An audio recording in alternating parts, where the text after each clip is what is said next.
Today's typical college student is no longer the recent high school graduate. Almost half of all college students in the United States are age 24 or older, and they have busy lifestyles. They have families, they work part-time jobs or full-time jobs, and they want to earn a college degree. As you could imagine, the traditional college experience just doesn't work for them. Westminster College has a rich history of excellence in cultivating leaders. And now, we can take that experience beyond our campus. We're proud to announce the launch of Westminster Online. It's designed to be flexible and to meet your needs. This program runs in back-to-back 7-week sessions, so you can finish your degree faster. It's 100% online, so you can attend class on your schedule. You can choose to major in either business administration, organizational leadership, or in psychology. Westminster Online is affordable, and if you need to pause your studies because life happens, you can do that. You're able to sit out a session and then come back when you're ready. Check out our website at wcmo.edu to learn more.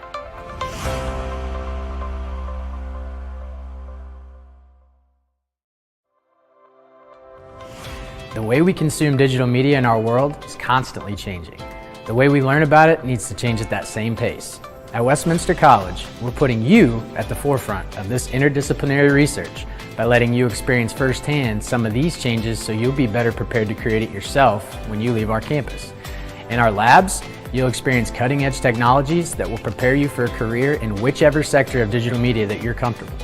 You won't just hear about digital media, you'll experience it yourself.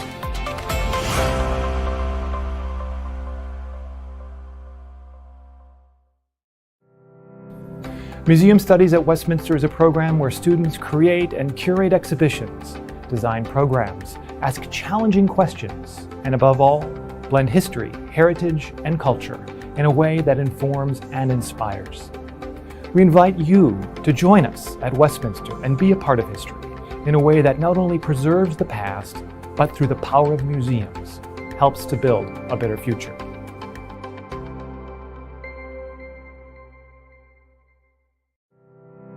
Museums allow us to celebrate humanity's soaring achievements while also providing lessons on how to avoid the mistakes of our past. They can also amplify the voices of underrepresented groups while bringing economic uplift to communities. We invite you to explore this world while finding a rewarding career by becoming a Museum Studies major at Westminster College.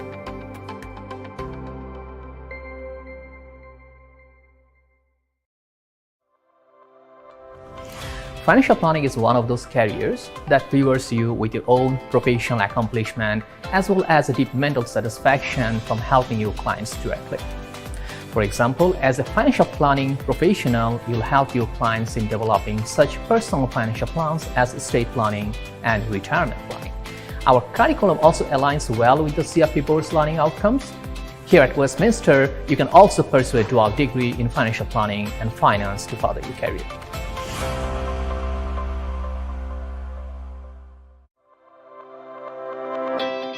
Today's typical college student is no longer the recent high school graduate. Almost half of all college students in the United States are age 24 or older, and they have busy lifestyles. They have families, they work part-time jobs or full-time jobs, and they want to earn a college degree. As you could imagine, the traditional college experience just doesn't work for them. Westminster College has a rich history of excellence in cultivating leaders. And now, we can take that experience beyond our campus. We're proud to announce the launch of Westminster Online. It's designed to be flexible and to meet your needs. This program runs in back-to-back 7-week sessions, so you can finish your degree faster. It's 100% online, so you can attend class on your schedule.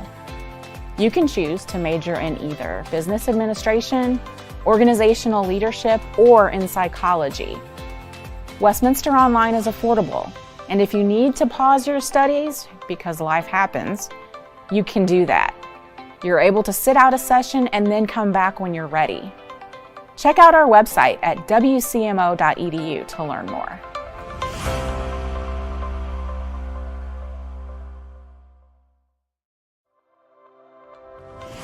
The way we consume digital media in our world is constantly changing. The way we learn about it needs to change at that same pace. At Westminster College, we're putting you at the forefront of this interdisciplinary research by letting you experience firsthand some of these changes so you'll be better prepared to create it yourself when you leave our campus. In our labs, you'll experience cutting-edge technologies that will prepare you for a career in whichever sector of digital media that you're comfortable. You won't just hear about digital media, you'll experience it yourself.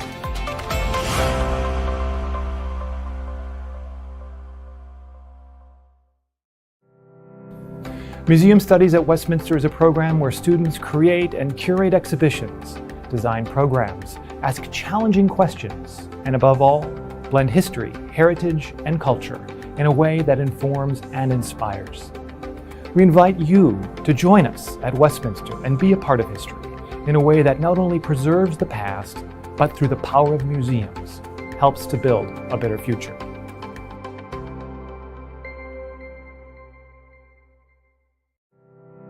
Museums allow us to celebrate humanity's soaring achievements while also providing lessons on how to avoid the mistakes of our past. They can also amplify the voices of underrepresented groups while bringing economic uplift to communities. We invite you to explore this world while finding a rewarding career by becoming a Museum Studies major at Westminster College.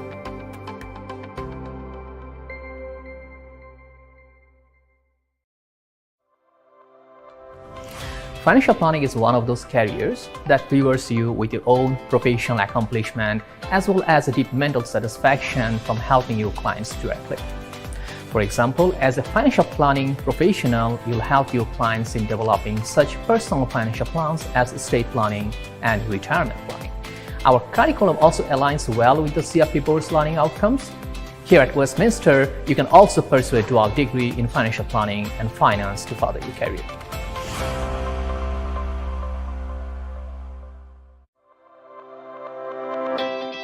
Today's typical college student is no longer the recent high school graduate. Almost half of all college students in the United States are age 24 or older, and they have busy lifestyles. They have families, they work part-time jobs or full-time jobs, and they want to earn a college degree. As you could imagine, the traditional college experience just doesn't work for them. Westminster College has a rich history of excellence in cultivating leaders. And now, we can take that experience beyond our campus. We're proud to announce the launch of Westminster Online.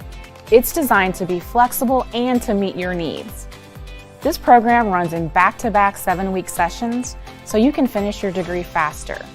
It's 100% online, so you can attend class on your schedule.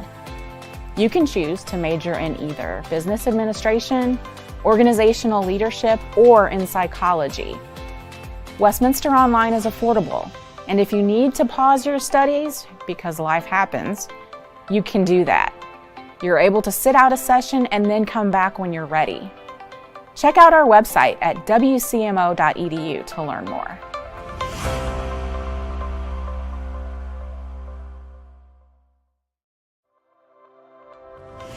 The way we consume digital media in our world is constantly changing. The way we learn about it needs to change at that same pace.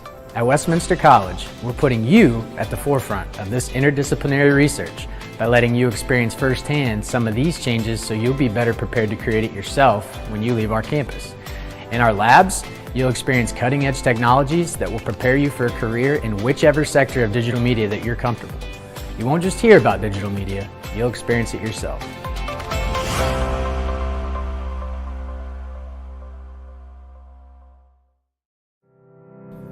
Museum Studies at Westminster is a program where students create and curate exhibitions, design programs, ask challenging questions, and above all, blend history, heritage, and culture in a way that informs and inspires.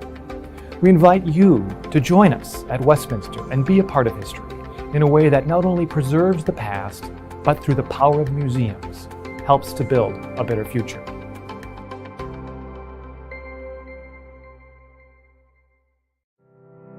Museums allow us to celebrate humanity's soaring achievements while also providing lessons on how to avoid the mistakes of our past.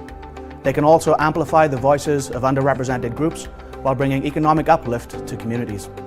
We invite you to explore this world while finding a rewarding career by becoming a Museum Studies major at Westminster College.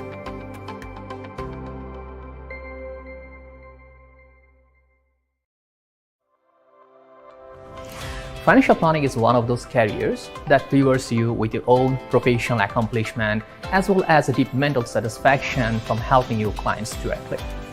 For example, as a financial planning professional, you'll help your clients in developing such personal financial plans as estate planning and retirement planning. Our curriculum also aligns well with the CFP Board's learning outcomes. Here at Westminster, you can also pursue a dual degree in financial planning and finance to further your career.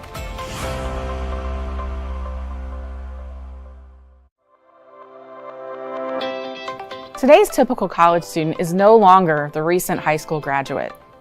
Almost half of all college students in the United States are age 24 or older, and they have busy lifestyles. They have families, they work part-time jobs or full-time jobs, and they want to earn a college degree. As you could imagine, the traditional college experience just doesn't work for them. Westminster College has a rich history of excellence in cultivating leaders, and now we can take that experience beyond our campus. We're proud to announce the launch of Westminster Online. It's designed to be flexible and to meet your needs. This program runs in back-to-back 7-week sessions so you can finish your degree faster. It's 100% online so you can attend class on your schedule. You can choose to major in either business administration, organizational leadership, or in psychology. Westminster Online is affordable, and if you need to pause your studies because life happens, you can do that. You're able to sit out a session and then come back when you're ready. Check out our website at wcmo.edu to learn more.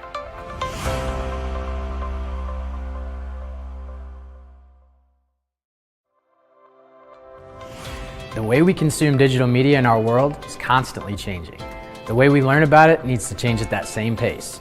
At Westminster College, we're putting you at the forefront of this interdisciplinary research by letting you experience firsthand some of these changes so you'll be better prepared to create it yourself when you leave our campus.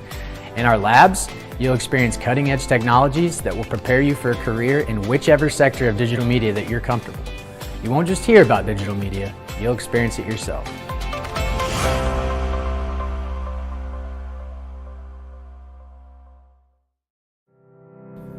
Museum Studies at Westminster is a program where students create and curate exhibitions, design programs, ask challenging questions, and above all, blend history, heritage, and culture in a way that informs and inspires.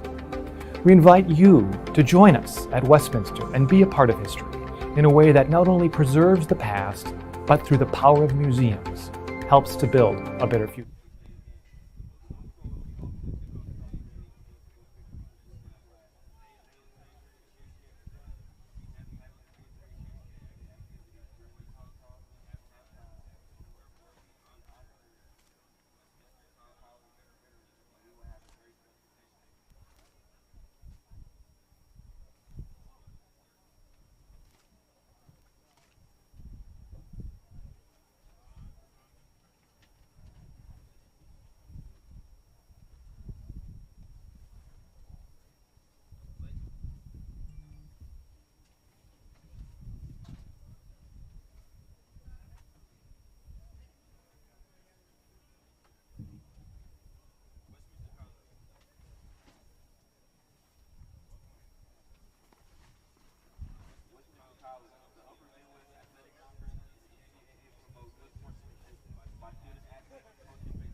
Like 5 minutes, do a little pregame.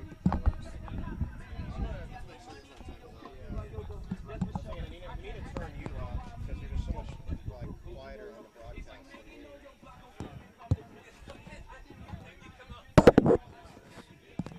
Mic 2, you're mic 1. Yeah, turn him. Yeah, turn him up a little.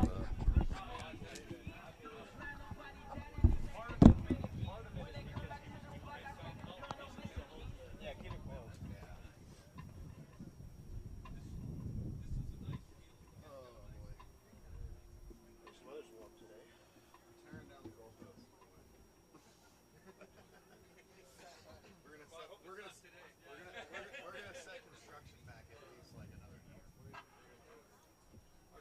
That's what they're doing over there.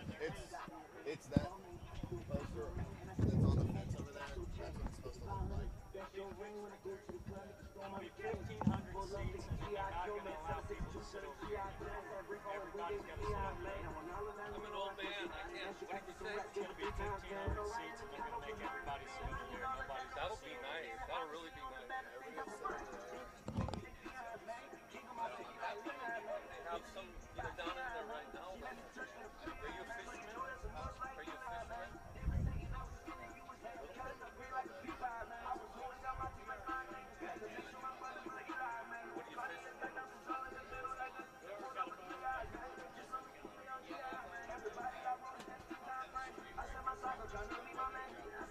I'm a big fly fisherman, but I do a lot of walleye fishing too. So yeah, it's very similar to the thing with walleye. You jig a lot. We're with bass, you can use the surface stuff, the spinners, and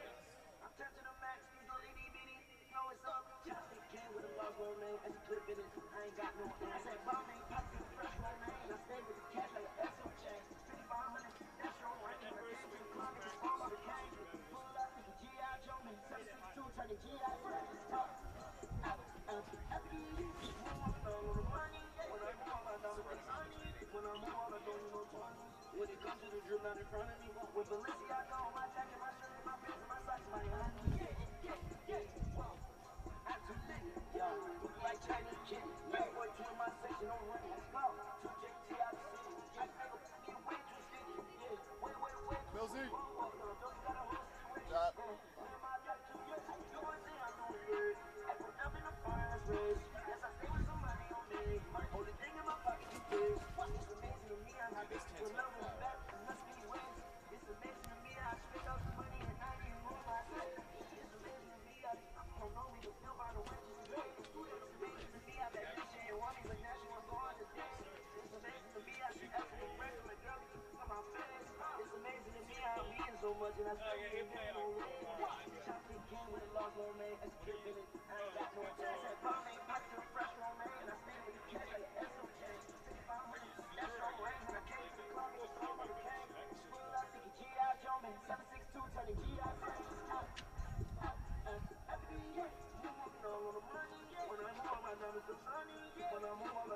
We're going to have Riley Dixon up here on this camera. We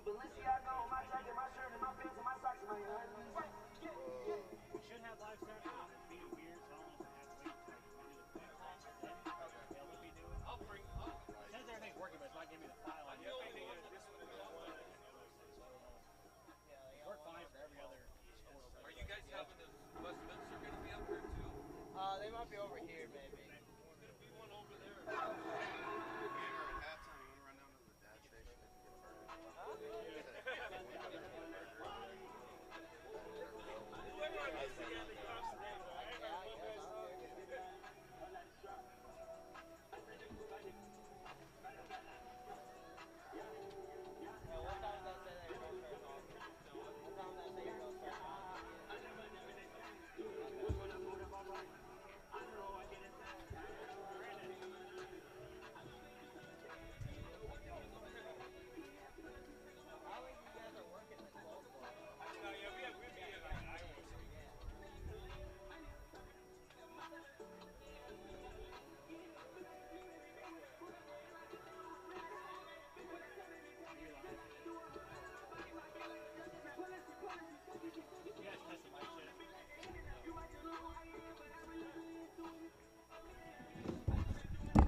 Testing, testing, 1, 2, 3, testing.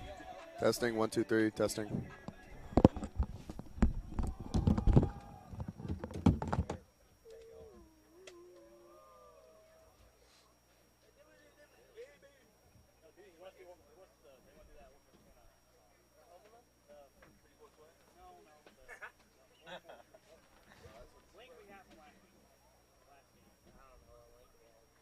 It was a New England Patriots something, wasn't it?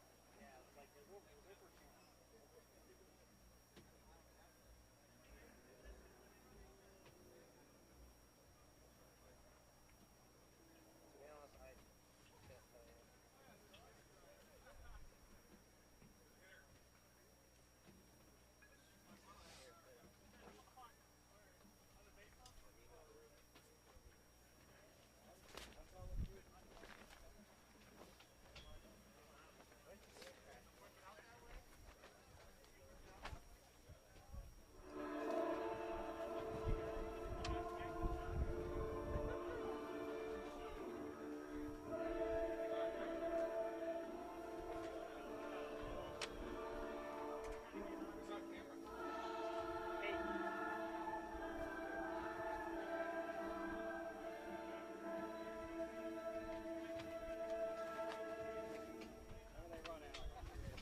gonna go ahead and do the pregame show now, so that way we have plenty of time before anthem.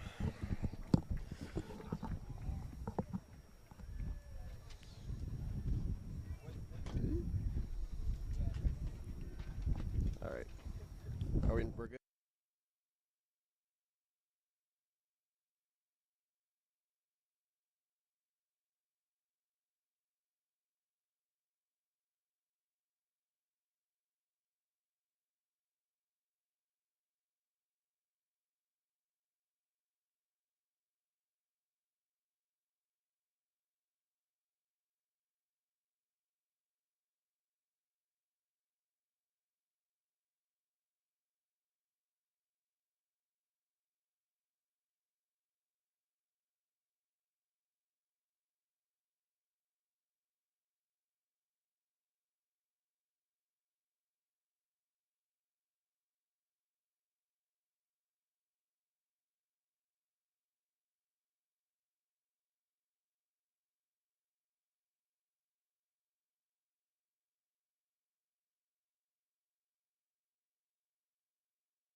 Northwestern comes into today 2-4, 2-0 in conference play, and they're coming off of a big win against Greenville University, the favorite in the UMAC.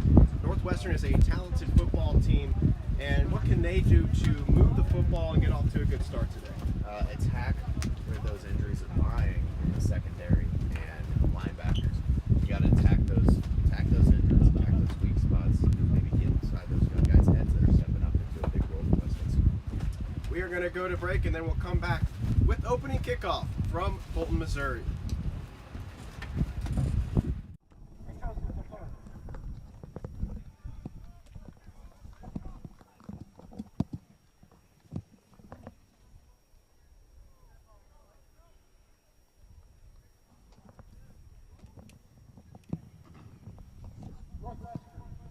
Will receive at this time.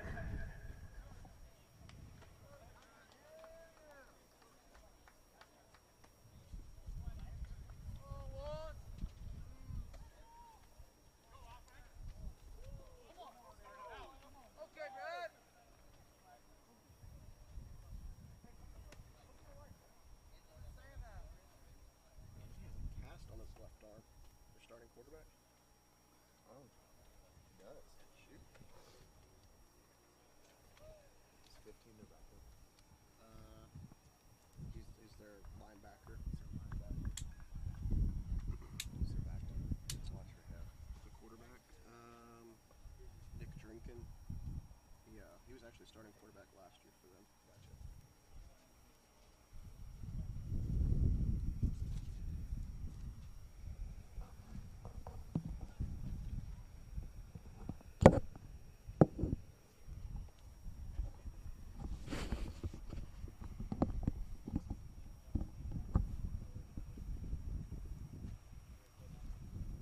Ladies and gentlemen, please rise for the representation of the colors by the Westminster and Lincoln University ROTC colors.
Welcome back to Kent and Judith Mueller Field at Blue Jays Stadium as we are getting ready for kickoff between Westminster and Northwestern, the University of Northwestern out of St. Paul, Minnesota.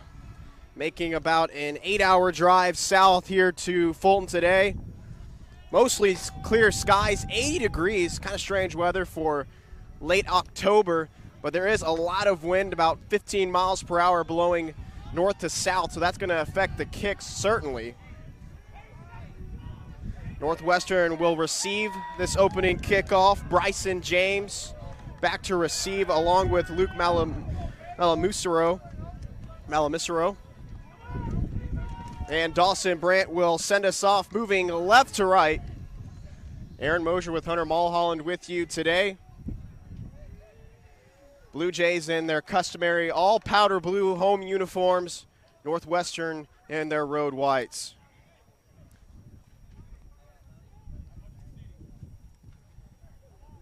"15 minutes set on the clock for this UMAC conference matchup. Northwestern leads this series 12-3, and they've won 6 straight times over the Blue Jays. The Blue Jays last beat them in 2014. Both the teams returning to their sidelines. Uncertain about why. Conversation with the referees. Westminster 0-6 this season. They're coming off of that 6th loss to Greenville. They lost that one 0-52. And we talked about Northwestern coming off of a win over Greenville. They took that one 41-35. They had a game-sealing INT. And even though Greenville was trying to make a comeback in that one, Northwestern took it out. Greenville, the UMAC favorite. So now Northwestern sort of in the driver's seat.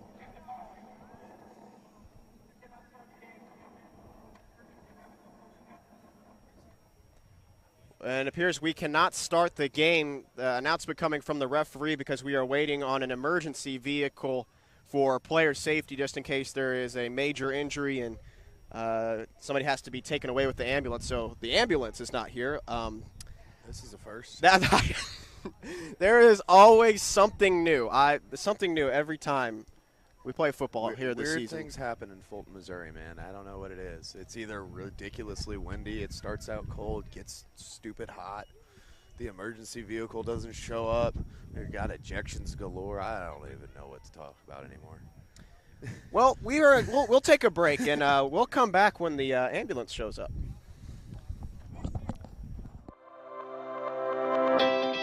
Today's typical college student is no longer the recent high school graduate. Almost half of all college students in the United States are age 24 or older, and they have busy lifestyles. They have families, they work part-time jobs or full-time jobs, and they want to earn a college degree. As you could imagine, the traditional college experience just doesn't work for them. Westminster College has a rich history of excellence in cultivating leaders, and now we can take that experience beyond our campus. We're proud to announce the launch of Westminster Online. It's designed to be flexible and to meet your needs. This program runs in back-to-back 7-week sessions so you can finish your degree faster. It's 100% online so you can attend class on your schedule. You can choose to major in either business administration, organizational leadership, or in psychology. Westminster Online is affordable, and if you need to pause your studies because life happens, you can do that. You're able to sit out a session and then come back when you're ready. All right, the ambulance has showed up, and now we can play some football. All right. A new one for everybody here in Fulton. We had to wait a little bit for this kickoff, but now Dawson Brandt has it set up. Moving left to right. This wind's going to take my coffee. That 15 miles per hour wind may help out Dawson Brandt as it's blowing towards the south end zone. That's the north end zone. That's south. In any case, left to right, Dawson Brandt boots it away. Bryson James has it at his 10-yard line, runs it up the middle of the field, cuts to the left, has a few blockers in front, but the turf monster gets him at the 34, maybe the 35.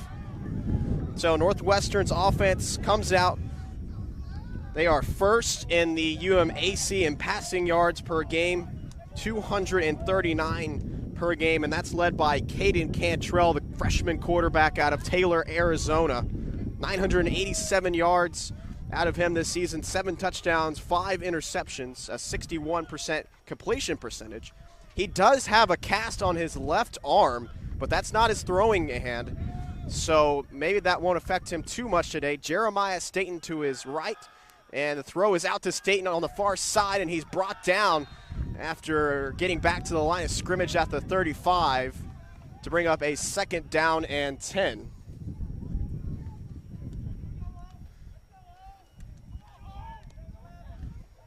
This Northwestern offense averaging 22.3 points per game. That's 3rd in the conference. Bo Burke and Mike Ballstrom, the wide receivers, to the near side. On the right hash, Staten lined up to the left of Cantrell. Handoff, Staten up the hash, bounces, and cuts through to explode to the 42-yard line to bring up a 3rd and manageable, maybe like a 3rd and 3. Make that a 3rd and 2 at the 43.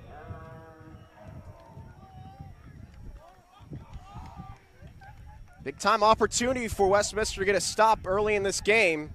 They are dead last in opponents' 3rd down percentage. Make that 5th in the conference. Cantrell empty. Shovel pass to Damon Clapper. The tight end runs up the middle. Plenty of space. Has 2 Blue Jays trailing him at the 15. Breaks the tackle and is into the end zone. Northwestern with a safety splitting play. Just a shovel pass. Nobody was ready for it from the Blue Jays defense. And Damon Clapper runs it 55-plus yards to get the Eagles up 6-0 in this game.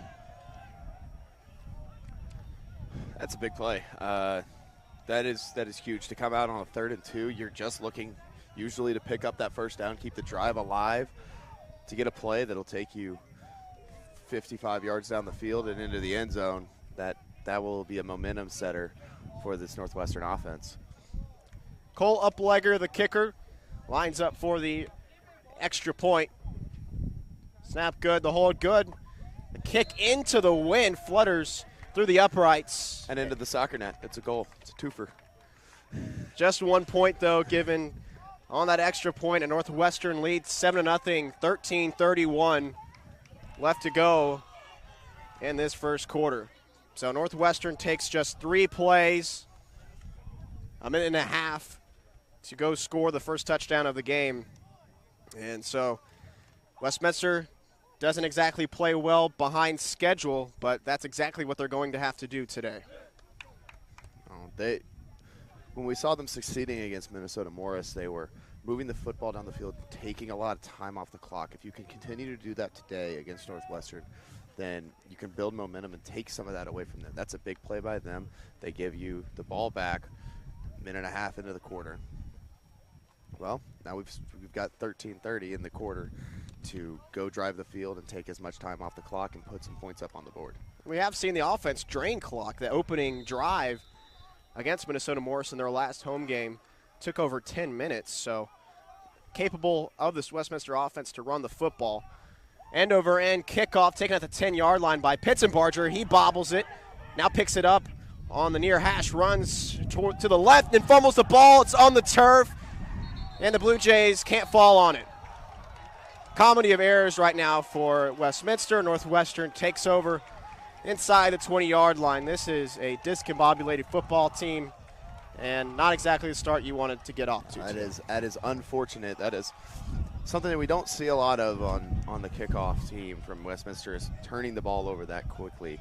And especially now you put Northwestern, an offense that just scored a 55-yard touchdown, you put them in the red zone, and now you have given your defense a short field to work with. But we've seen this defense come out of these situations with a stop before. It's just a matter of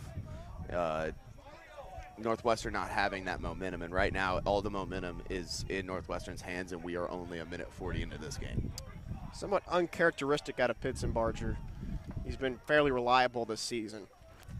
Cleophas the running back to the left of Cantrell, inside the 20 at the 18-yard line. Handoff to Cleophas, but he pitches it back.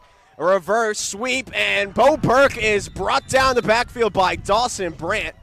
That's a loss of 4, dragged all the way back to the 22-yard line.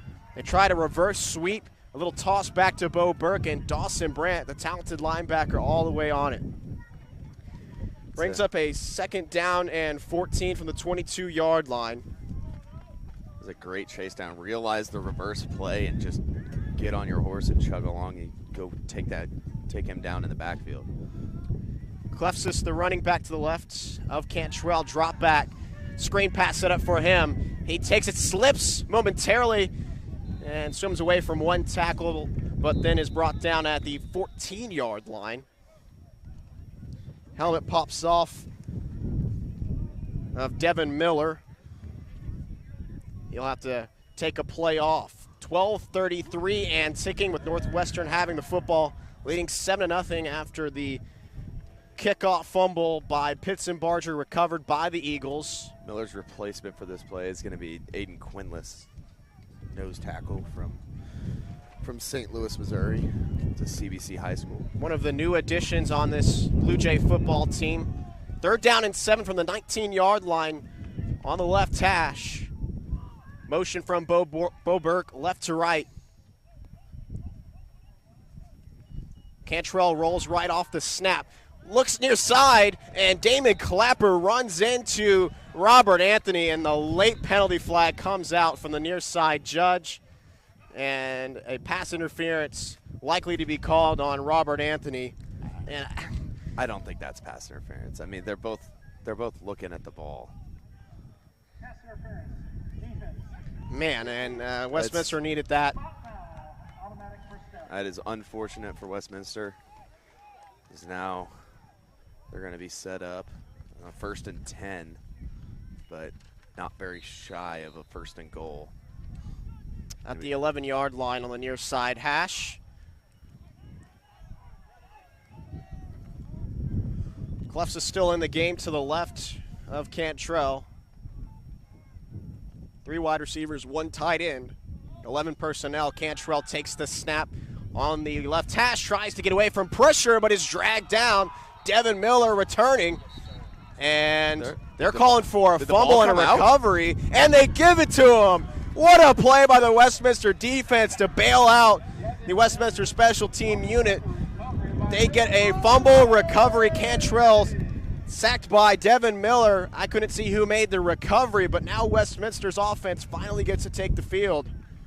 Here we go. Peyton Byerly is the quarterback right now.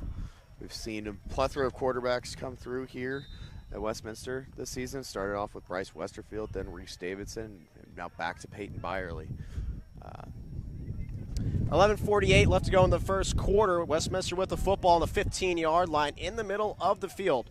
I formation with Jordan Kern as the running back. Kern with 279 rushing yards on the season. They hand it off to him up the middle, met by the front row of the Northwestern defense, and doesn't get a whole lot. They give him 3. Make that 2. He gets to the 17-yard line. 2nd down and 8 to go. Virtue and Outlaw check out for Westminster as they go to a shotgun set. We haven't seen a lot of this season, but Elbert Kern, the first-year offensive coordinator, really trying anything for this Westminster offense. 2nd down and 6 to go from the 19. Byerly takes the snap, pump fake, looks for Clapsaddle over the middle, looking for the short pickup at the 20-yard line, and he overthrew him. Clapsaddle returning after being suspended 2 weeks after being ejected against Minnesota Morris, the senior wide receiver, key part of this offense. Good to have him back, but Byerly could not find him. 3rd down and 6 on their own 19-yard line. Back to that shotgun set. Jordan Kern to the right of Byerly. 4 wide receivers in the formation. 3 down linemen for Northwestern. Byerly takes the snap, looks far side, and he's going to scramble it himself to the 25, and he is brought down by a pair of Eagles, but he has the first down past the 25-yard line. It's a big pickup there. That is a big pickup. After the fumble by the defense and the fumble recovery on that strip sack, that is a huge pickup to keep this drive alive and not go on a 3 and out on your first offensive set. Yeah, you only bring 3 on the rush, gives plenty of time for Byerly to escape the pocket. At the 26-yard line, make that the 27 on the far hash. First down and 10 to go. 10:30 remaining in the first quarter. Back to that power package. Northwestern leading 7-0 over Westminster. I formation, Byerly, handoff, Jordan Kern up the middle. Met quickly, gains 2 to the 30-yard line. Brings up a second down and 7 or 8 to go.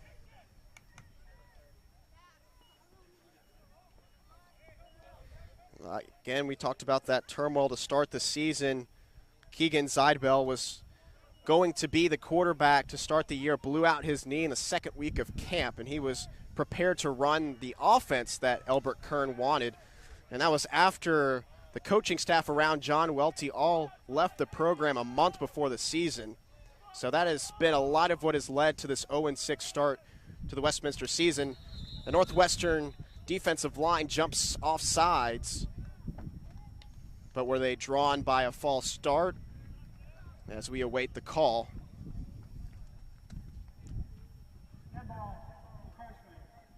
Encroachment on Northwestern. 5-yard penalty brings them to the 35-yard line on the far hash. Shortens up the second down yardage now. Second down and 2 to go. I formation, Byerly under center. Chandler Taylor, the wide receiver, the near side. Handoff, Jordan Kern. Make that Dante Billups checking into the game, and he rumbles forward for the first down. We had a shift change here with the interior of Northwestern. Big substitution for them as the first down is taken by Dante Billups to the 42-yard line, still on that far hash. Westminster's offense just trying to possess the football. The time of possession has not been an issue for Westminster this year. About middle of the conference in that number. Love to run the football in that I formation with Kendall Outlaw, the fullback.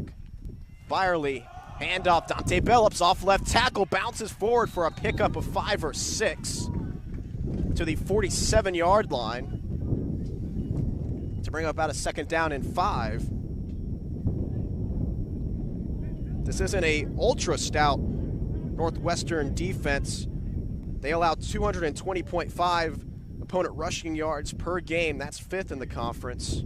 So possibly something Westminster can exploit today. They don't have a lot of big linebackers at Northwestern. Maybe not. There's not, out of the guys that we've seen come in today, we have not seen a lot. I formation, Dante Billups still the running back. Second down and 5 to go from the 47. Moving left to right, Byerly drops the snap, ball on the turf, and it's picked up by Northwestern at the 45-yard line. This is the Westminster story of 2022. Build up some momentum, have some positive plays, and then cough it up to the opposing team. Just a comedy of errors for Westminster today. They looked sharp and focused after getting the fumble back from Northwestern. Drive to the 45-yard line, and Byerly drops the snap. So Northwestern, with the second turnover forced of the day, their offense returns to the field with Caden Cantrell and Jeremiah Staten. They scored on their opening drive with that Damon Clapper tight end shovel pass where he took it 50-plus yards for the touchdown. So at the 45-yard line, far side hash. Cantrell, handoff, Staten bounces down the hash line, outside into the boundary, and brought down at the 30-yard line, close to the first down marker. They give him the 34-yard line, make that on the far side hash, and they do give him the first down, a first down carry for Staten, the junior out of Illinois.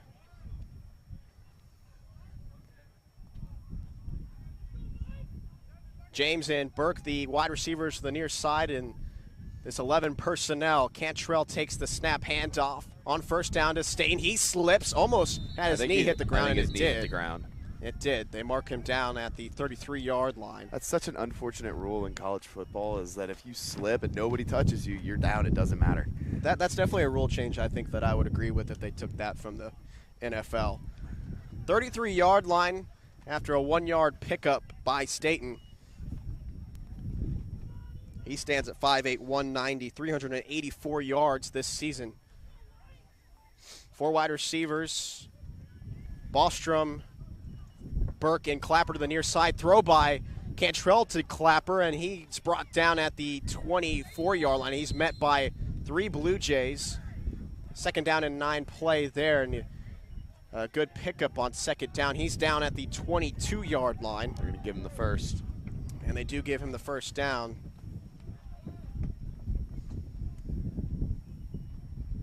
Make that the 23-yard line. Near side hash, 6:39 left to go in this first quarter. Northwestern leading Westminster 7-0. They have the football in Westminster territory. Cantrell, the quarterback, in the shotgun. Staten to his right.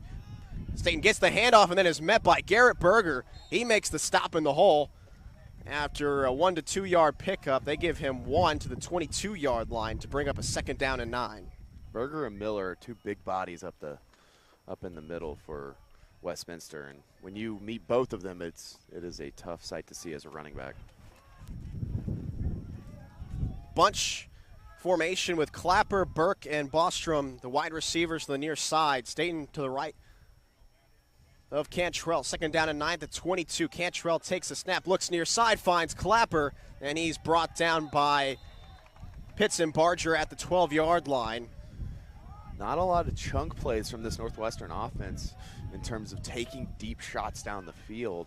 They're picking up things slowly but surely, and picking up in small chunks, moving the chains, same ahead of the sticks, doing it right there. I mean, obviously you had the shovel pass, but that was not intended to go 50 yards. Right, and you also have to wonder about the health of Cantrell with that cast on his left hand. He can still probably sling the football, but how much? And then also they're throwing into the wind, driving down the field this way, right to left. Right. 12-yard line, 1st down and 10 on the left hash. Motion from Clapper right to left. Handoff, Staten up the middle. He bounces through the hole and towards the end zone, and he's at the 1-yard line. They mark him down. An 11-yard carry, almost got to the end zone. Just shifty out of Jeremiah Staten on that carry. He's been bouncing off tackles and would-be tacklers a lot today. He's picked up some nice gains by just using his legs and staying upright and not letting somebody that's coming low on him take him down to the ground. Kind of just bounce off to the side of him. 1st down and goal to go at the 1-yard line. Northwestern remains in the shotgun. Cantrell and Staten. Staten gets the handoff up the middle, off left hash and into the end zone. Touchdown Northwestern. An easy drive after the Westminster fumble. We ended with 4:27 left to go in the first quarter. Northwestern has taken a 13-0 advantage.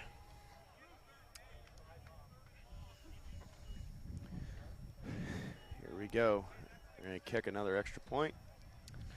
After that fumble by Byerly, do you think this is the time, as Sam Owens is a player that was just added to the roster before the Greenville game? He's a reliever on the baseball team, but he's the number 2 quarterback today out of Cinco Ranch, Texas. He actually ran a similar offense as a running back. The extra point is blocked. Chandler Taylor makes the block, couldn't pick up the football, and Damon Clapper falls on it all the way back at the 29-yard line.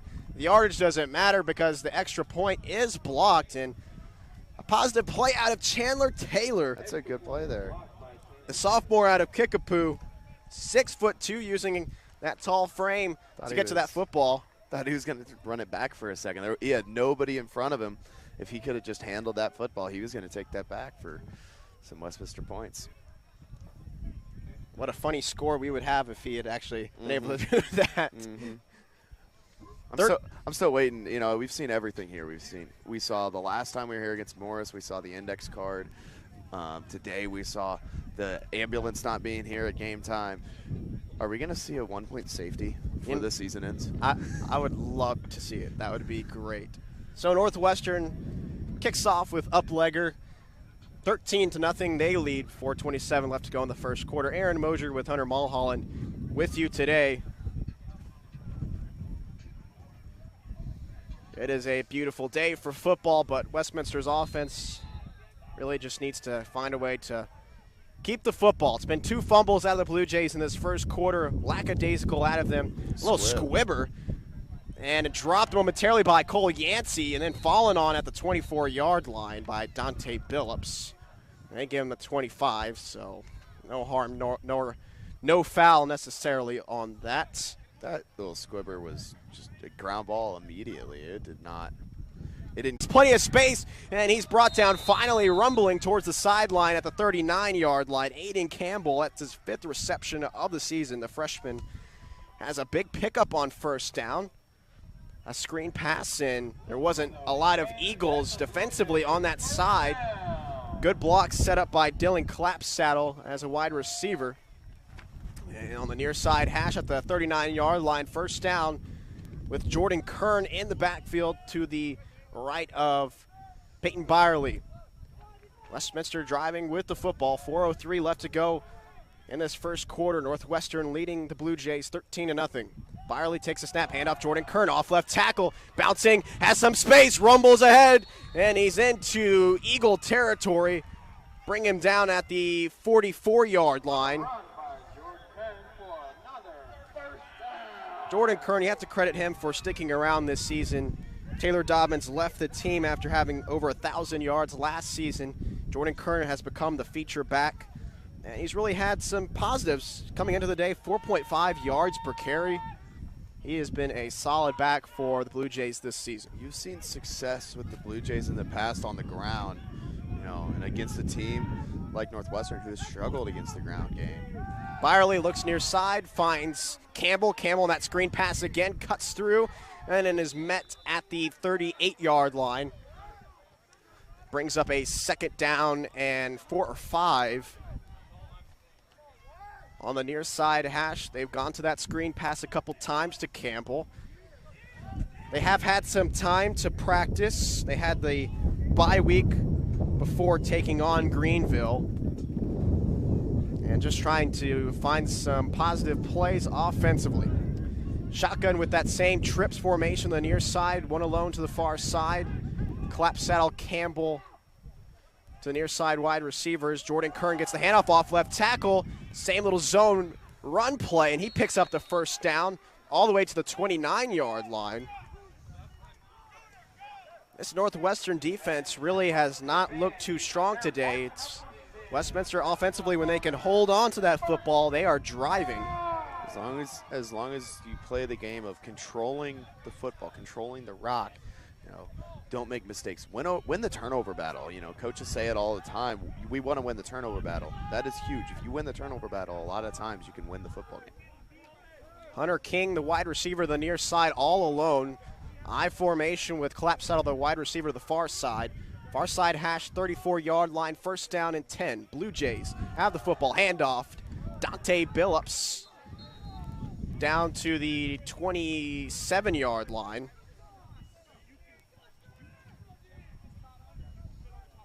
Picks up a few.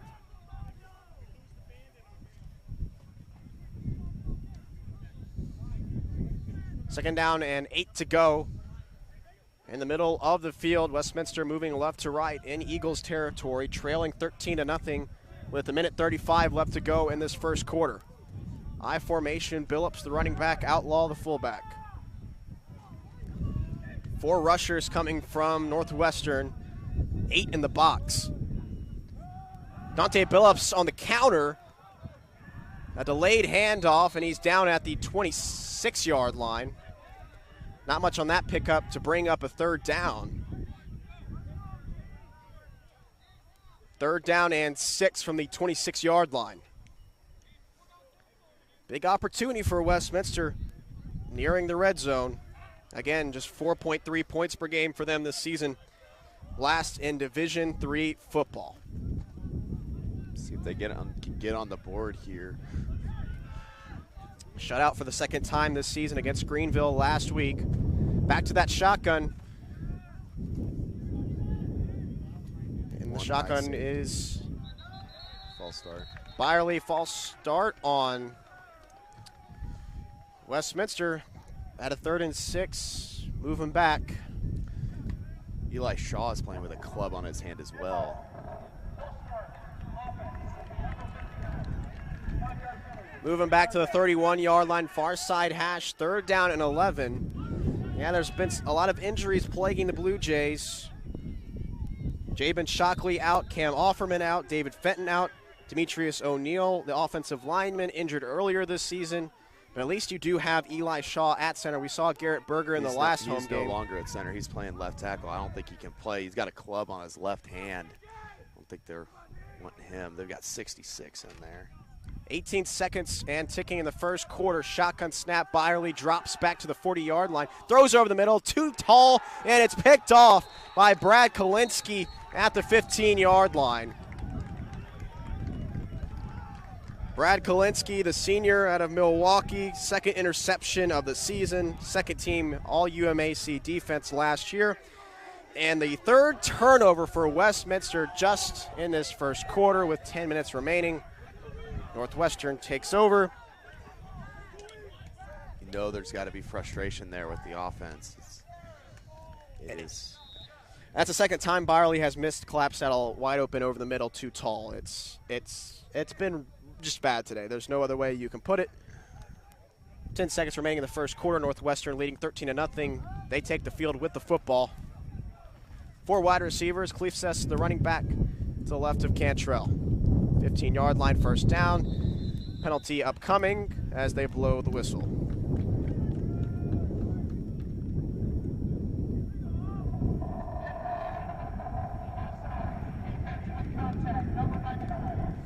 Devin Miller gets the offsides penalty. Move Northwestern up 5 yards. 1st down and 5 from the 20-yard line.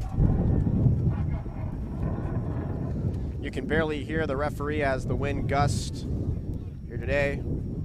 This wind is a mess today. It makes problems when you're trying to figure out what the penalty is. Mike Bostrom and Clapper, the wide receivers, on the near side, and the shotgun. Cantrell rolls right, running away from Blue Jay defensive lineman Marcus Stevens, and he gets out of bounds after a short pickup, maybe 1 to the 21-yard line. 2nd down and 4 to go,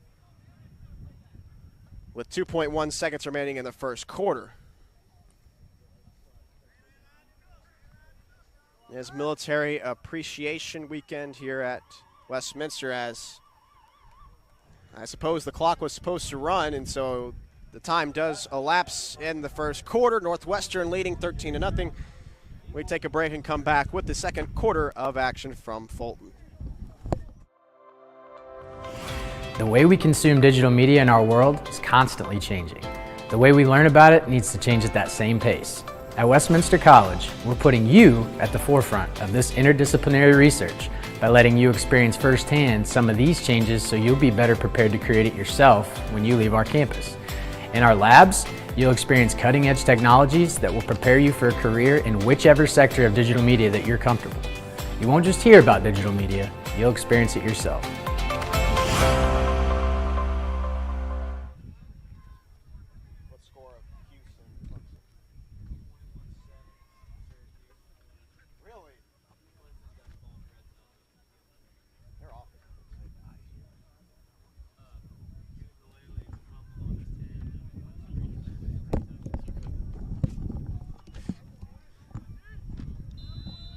Northwestern with the football to start the second quarter of action, leading 13-0 over Westminster at the 21-yard line in their own territory. Cantrell in the shotgun, Cleefses, the running back, to his left. He gets the handoff up the near side hash. He breaks through, has plenty of space, has the 1st down and more all the way to the 36-yard line.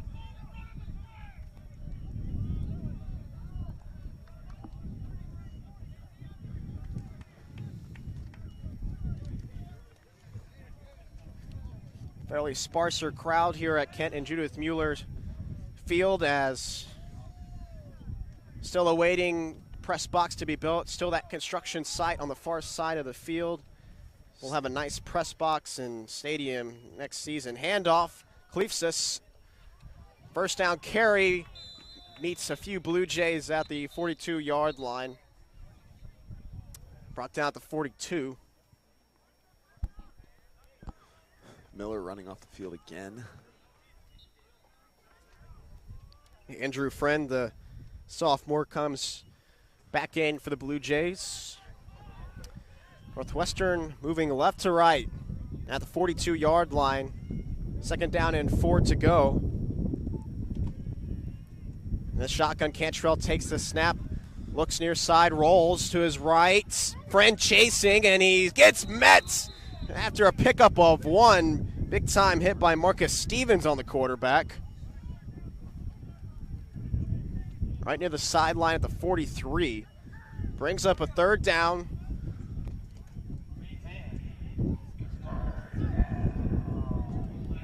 Yard to gain at the 46-yard line. Third down and 3 to go for Northwestern. Second in the conference. And first down percentage, one of the better ones, as Cantrell in the shotgun. Handoff Cleefsus, and he's brought down. Dawson Brandt and Garrett Berger combined for the stop. Exploding to the football. Brought down to the 39-yard line, a big-time loss. That is a big stop for this Blue Jay defense after the interception by Byerly. This is a big stop to get the ball back in your offense's hands instead of letting them drive the field, take time off the clock, and put more points on the board. Elijah Teal and Pitson Barger back to receive this punt. Punt coming from Will Schleicher. High snap, Schleicher spiral kick. Taken at the 15, no, let go by Elijah Teal. High bounce and into the end zone, a touchback. The Northwestern coverage team almost got to it at the 1-yard line, but had a little too much velocity on it. Took a nice Westminster bounce there. 12:30 remaining in the first half of play. Westminster takes the football after 3 turnovers. Peyton Byerly with the interception on the last offensive possession after they drove close to the red zone. But then Northwestern picked off by Brad Kolinsky. Northwestern leading 13-0. Still no QB change. We are anticipating that eventually today, potentially, I suppose. As much as Westminster's gone through quarterbacks, it wouldn't surprise me at all if there was a change, if the play by Byerly stays where it is right now. They go to the pistol. Dante Billups gets the handoff at the 20-yard line, picks up a couple. Now Byerly drives the field here and scores a touchdown, buys himself some extra time. But if there's another mistake on this drive, I couldn't imagine that it is not in Welty's head. There have been just so many problems this season. I think anybody's just looking for a breath of life into this offense. Dante Billups, the running back to the right of Byerly in the shotgun. Ben Wallace, the wing back to the left of the offensive line. I'm going to have to fight a wasp. That'll be the nice thing. Byerly takes the snap, looks near side at Chandler. Taylor bobbles it momentarily, then catches it at the 30-yard line, brought down by about half the Northwestern defense. He drags them to the 31-yard line in a first down. Byerly with his third completion of the day. The nice thing about the new press box next year, you don't have to deal with wasps as much. Hopefully. They're flying around here in our press box currently. If you can call it that. Yeah. 11:27 remaining in the first half of play. Westminster with the football at the 31-yard line. A little deck up here. In the pistol, Dante Billups behind Byerly. Chandler Taylor, the wide receiver, to the near side. 4 down linemen for Northwestern. Handoff, Dante Billups up the middle. He rushes through, rumbling all the way to the 43-yard line. The defense has been very porous today out of Northwestern at times in the running game. just looked like the Red Sea split as Billups had plenty of space to run. Didn't meet a Northwestern defender until about the 40-yard line. The offensive line has been clearing out the interior of Northwestern's defense. In the pistol is Peyton Byerly. The 43-yard line, first down, handoff up the middle, and Jordan Kern is met after maybe a 3-yard pickup. Jordan Kern kind of been the steady power back today, while Dante Billups has been slashing the defense a little more for the bigger pickups. Aiden Campbell back in for the Westminster offense. Second down and 7 to go from the 46-yard line. Near side hash. Moving right to left. Still in Westminster territory is the Westminster offense. Looking for their first score in 2 weeks. In the shotgun is Byerly with Kern to the left of him. A one high safety. Byerly looks near side screen play to Aiden Campbell. He tries to get away from a Northwestern defender. He slipped up at the 40-yard line before he could even get started. And they've run that screen pass for a third time today. He's brought down at the 41, a loss of 2. Line change again for the Northwest defense. Third down and 12 to go. They seem to like to do that. They must have guys that in certain situations they want rushing the quarterback. Kyle Kilgore is the defensive line coach for Northwestern. He played 4 years as a defensive end at Bethel. He was second-team All-American there. In the shotgun with Kern as the running back to the right of Byerly. Byerly takes a snap on third down, rolls away from pressure to the near side, dragged down from behind. Could not escape the pressure by Zane Schlebach, the senior linebacker. First sack of the season for him. And the Westminster's offense stalls in their own territory to bring up a 4th down and 15. Punt upcoming from Dawson Brandt. 8:37 left to go in the first half of play. 13-0 Northwestern with the lead. Bo Burke back to receive this punt. He stands at the 34-yard line. Brandt has to keep it himself. He loses the football. It's picked up by Northwestern, and they run it into the end zone for a touchdown. 4th. Make that the 4th fumble of the day for Westminster. That fumble was ran to the end zone by Ren Haman, the sophomore wide receiver. Big-time special teams play for him as Dawson Brandt had a little trouble with the snap. Fire drill as Northwestern rushed towards him. And Northwestern leads 19-0. Frustration has to be setting in on that Westminster sideline. As many turnovers as you've had today, I've been on sidelines where things have gone wrong, and I can't imagine that it's any different right now. The last extra point by Uplegger was blocked by Chandler Taylor. This time he is wide to the left, so some special teams problems for both squads, but a little difference in what points each side is gaining as Westminster still sits at 0, Northwestern at 19. Westminster's going to get the ball back again, and here we go. We've seen it a lot where Westminster will be driving the field or will have something go wrong and then immediately get the ball back shortly and see them either fall back into what was causing the problems prior, or are they going to bounce off of that and go and try and make something happen, drive the field, control the football, protect the football, and ultimately get in the end zone? Reese Davidson left the team after he was ejected versus Greenville. We saw Taylor Dobbins leave the team as well. It's been a really tough year, and a lot of things went wrong before the season even started. And they have had chances. They have had chances this year to put up more than 8 points, but it's just been a lot of mistakes. This is a younger football team, and a lot of the key positions. A very young coaching staff. Yes. Aside from Welty. Uplecker's kickoff is end over end, taken by Pitts and Barger at the 5-yard line. He runs up the middle of the field to the near side hash, breaks through, and then is brought down at the 27-yard line. Make that the 26.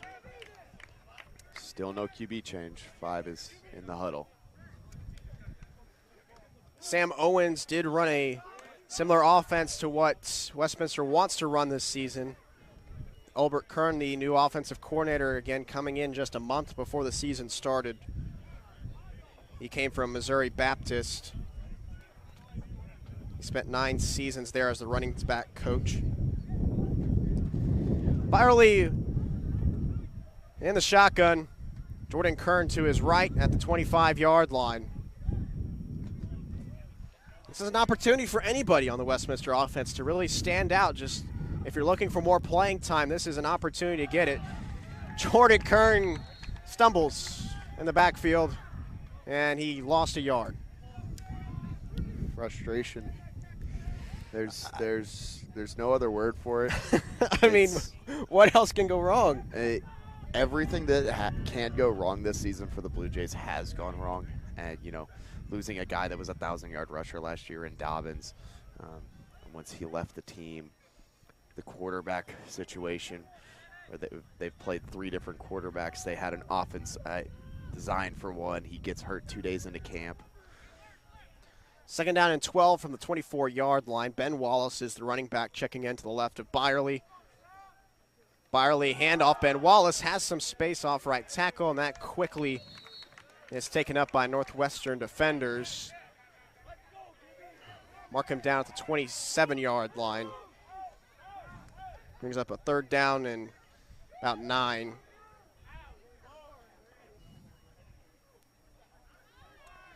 At some point, it's going to be hard to run the football. You're down 19 already with 6:58 left to go in the first half. You have to throw the football at that point. In the middle of the field, Byerly in the shotgun. Northwestern showing pressure. Byerly fakes the snap now, gets the snap and rolls to his near side, has plenty of space on the scramble, tries to break away from the Westminster, make that the Northwestern defender. He gets to the 32-yard line. Brought down in open space by Elijah Simmons, the freshman. And out comes the punt unit again. 3 and out for Westminster.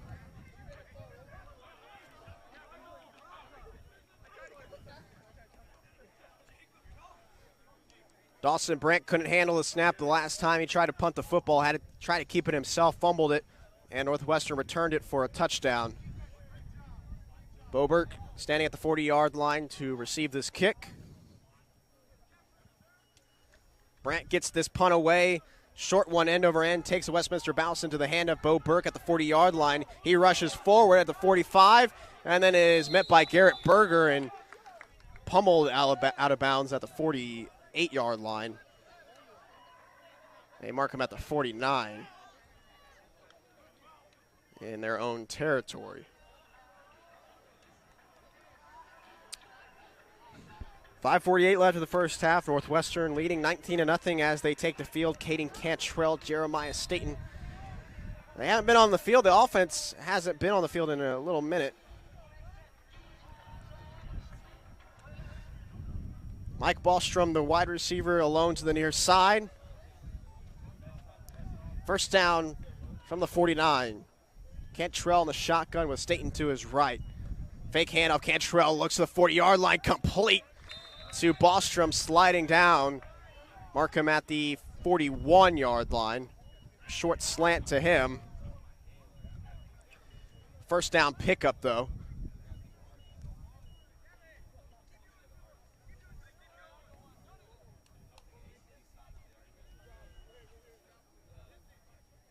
Same formation, Bo Burke and Bryson James, the wide receivers to the far side. Damon Clapper, the tight end, to the right of the offensive line. Cantrell, the shotgun, with Staten to his left. Clapper motions right to left. 4 down linemen for Westminster. Handoff, Jeremiah Staten, a delay, and he runs up to the 35, drags Robert Anthony, but then Robert Anthony flips the script and pulls him down at the 34-yard line. there are some bright spots for this Westminster defense, but it has ultimately been on both sides of the football today just frustration. You know, we saw the strip sack, and then Westminster coughs it right back up. It's really hard to operate as a defense when your offense isn't producing much of anything at all. 4:38 left to go in the first half. Northwestern with the football, leading 13-0. Handoff, no fake. Throw over the middle. Bo Burke does not have it as it's incomplete. And a penalty flag comes out. I imagine that's pass interference on the Westminster defense.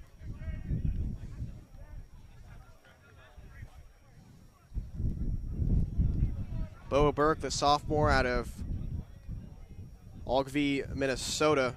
First in the UMAC in receiving yards at 528 coming into today.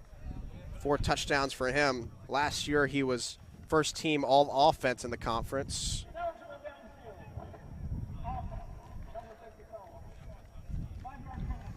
So how about that?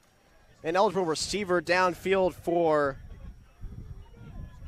Northwestern. Westminster catches a break there as the Northwestern offense will be pushed back.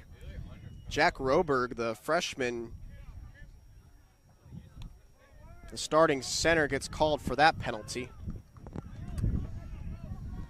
2nd down and 9 to go from the 39-yard line, near side hash. Will Schleicher and Bo Burke, the wide receivers on the near side, and the shotgun is Caden Cantrell. 4 down linemen for Westminster. Damon Clapper moves before the snap, and 2 straight penalties on the Eagles. Damon Clapper was in the slot on the far side, and he didn't know the snap count. Moving back 5 more yards to the 44-yard line on the near side hash. 4:29 left to go in the first half of play. Northwestern leading Westminster 19-0. And what has been a strange afternoon, to say the least. Staten to the right of Cantrell. Cantrell fakes the handoff to him. Looks near side, finds Damon Clapper at the 30-yard line, and he's brought down by Carter. Near the first down, he does pick it up. He just hit the referee in the head with the football. He tossed it up to give the referee the ball, and the referee, I don't think he was looking, just ball bounced right off his head. And it's been that type of day. Out route to Damon Clapper gives Northwestern the first down to the 30-yard line, near side hash. Bostrom, the wide receiver, alone to the near side. Bo Burke in the slot to the far side. Clapper motions right to left. Cantrell handoff. Staten up the middle, down the hash, bounces outside, dragging a Blue Jay. And he falls forward to the 25. It was dragging Dawson Brandt, who does eventually bring him down. Eventually, obviously it's working, getting the short gains and moving the football methodically. When does Northwestern take a shot, especially now that they're going with the wind? When do they take a shot downfield and test the secondary of Westminster? Yeah, it's been a lot of dink and dunk and just burn the clock. With 3:24 left in the first half of play, Cantrell fakes the handoff, screen pass bubble to Bo Burke, tries to spin away from Westminster defender, gets away from Pitts and Barger, and drags forward, falling forward to the 19-yard line. And Northwestern has another first down on the stride, just slowly moving their way down the field. The 2 penalties in a row did not stop them. The Westminster defense has been unable to stop them, and they're into the red zone at the 19-yard line, far side hash, 2:58 remaining in the first half. Northwestern driving, leading 19-0. Staten to the left of Cantrell in the shotgun. Cantrell keeps it himself on the read option and is met by Garrett Berger at the 15-yard line. Garrett Berger has been active, getting into the hole and stopping the runner.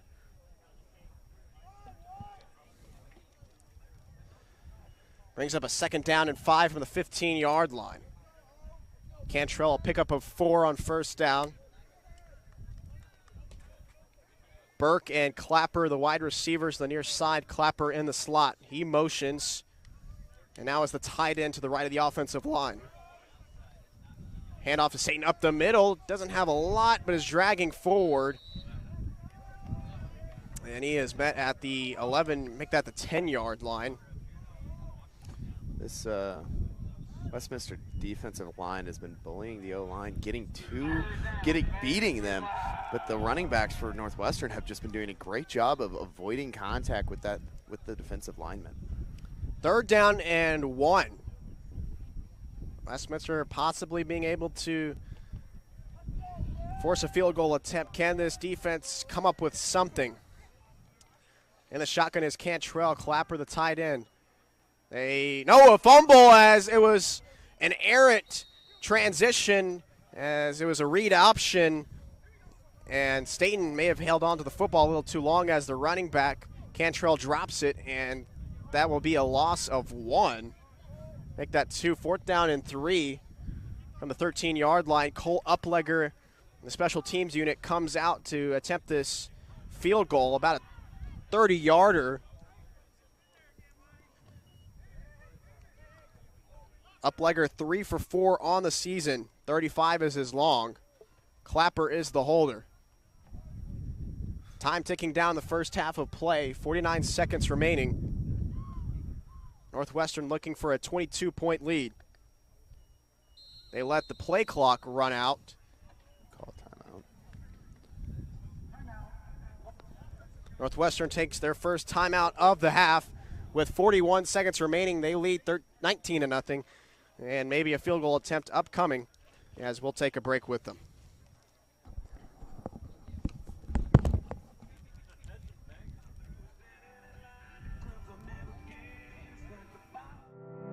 Museums allow us to celebrate humanity's soaring achievements while also providing lessons on how to avoid the mistakes of our past.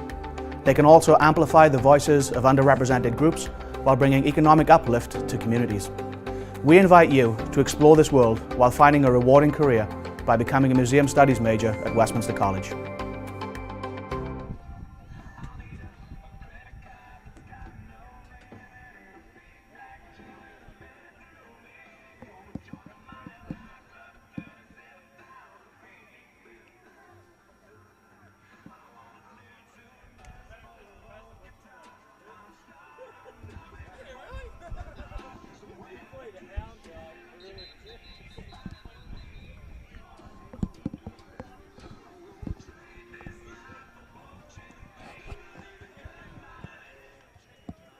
They return to action. Cole Uplegger to attempt this about 28, 29-yard field goal on the far side hash. Wind is moving in his direction at about 15 miles per hour with 41 seconds remaining in the first half of play. Northwestern leading Westminster 19-0. Snap is good. The hold is good. The kick, no good. Wide to the left. Westminster's going to get the ball with 40 seconds.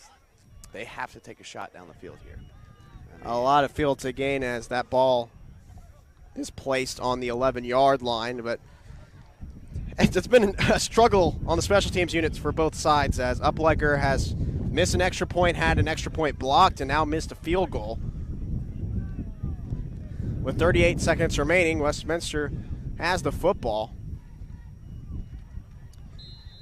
In the I formation with Peyton Byerly still the quarterback, Jordan Kern the running back.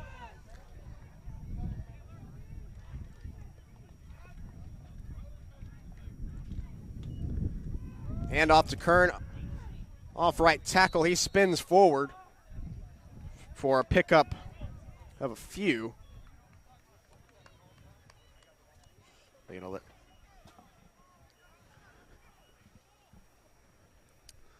He's sitting on the back of you. Wasp came for my face, then decided he was going to land on your back. Is he gone now? He's gone now. At the 21-yard line, time elapsing in the first half. Byerly does drop back, rolls to the near side, and fires over the middle, completes it to Kelton Virtue, the tight end, and he is brought down at the 36-yard line. That is how the half of football ends. It is a nightmare half of football for Westminster. Really a strange one at that. almost a fever dream in reality. Northwestern goes into the halftime break leading 19-0 over Westminster. I think the Westminster offense, the wide receivers, are trying to call a timeout. And they do say time elapsed. We'll be right back with the halftime stats.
Go ahead and read. I don't know where they are. Go ahead. Yeah, do it. Do it.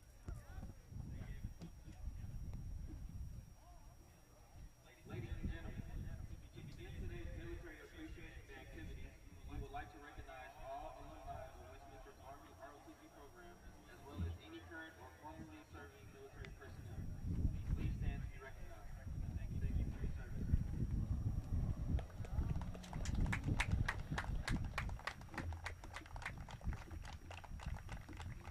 At this time, the Professor of Military Science for Westminster College, Lieutenant Colonel Bell, will administer the oath of office for Westminster sophomore Blake Grecius of Simpson, Missouri. By taking the oath, Blake Grecius meets the ROTC requirements to commission as a second lieutenant in the U.S. Army from Westminster College. Blake is receiving an Army ROTC scholarship that covers full tuition. State your name. Do solemnly swear that I will support and defend the Constitution of the United States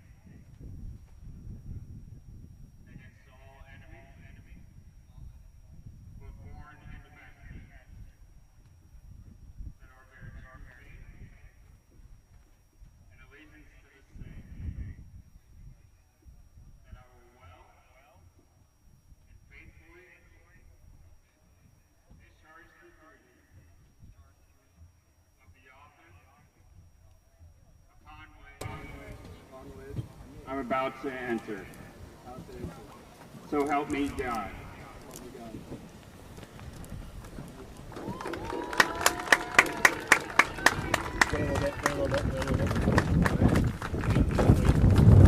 Let that breathe a little bit.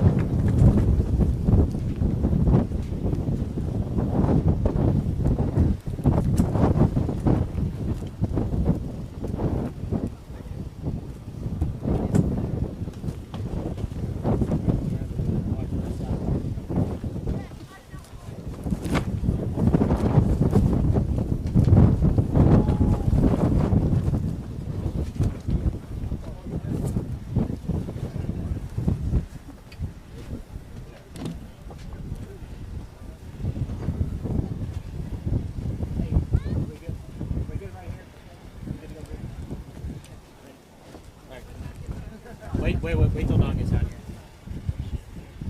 We'll wait for Don.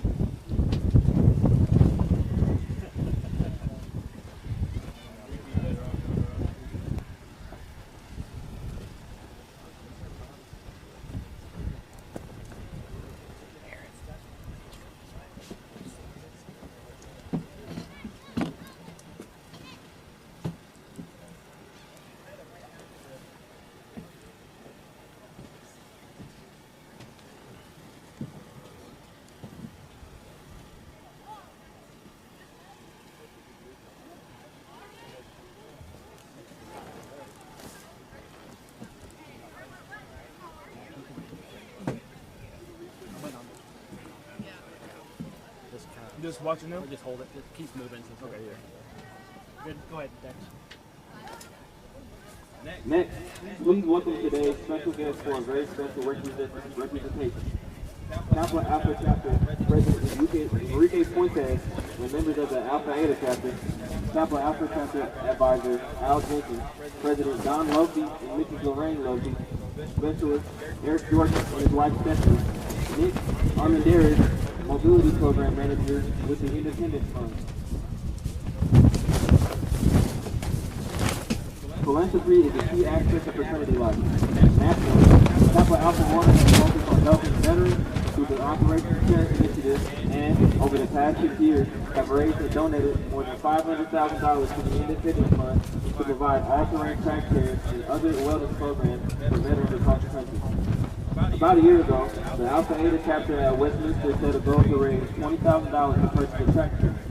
Through old-fashioned fundraising, hard work, and the GoFundMe drive, we're not only raising up to purchase a tractor, we're raising an additional $10,000, which will go to other veteran programs to the Independence Fund. Today, members of the Alpha Eta chapter are excited to see all their hard work come to fruition as they present this tractor to Specialist Eric Jordan of Firestone, Colorado. Mr. Jordan served in the U.S. Army as an infantryman from 2003 to 2005 with the 101st Airborne Division. While deployed in Iraq in 2004, Eric was injured in a blast from an improvised explosive device, causing severe injuries and limiting his mobility, which has made it difficult for him to enjoy the outdoors as he once could. With this all-terrain trip, Eric will be able to re-engage in nature and enjoy going on hikes and fishing with his wife Stephanie. Congratulations to Eric and Stephanie, and thank you for your service.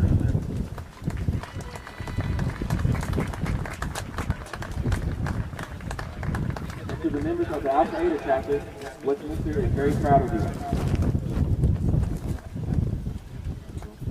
To learn more about the Independence Fund and Operation Care, please see your program. Let's give one more round of applause to all our military servicemen and women with us today. Thank you.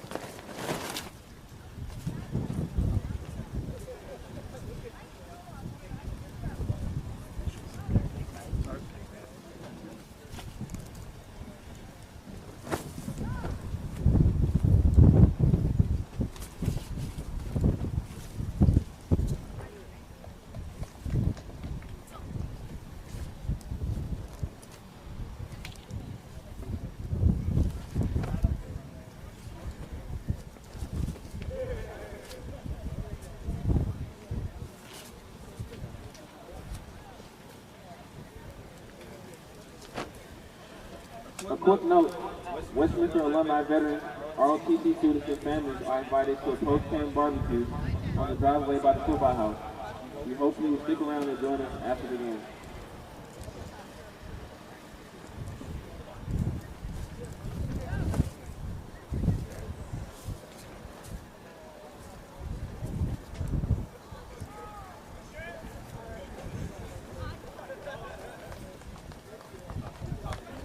Carrie, you can come back over there.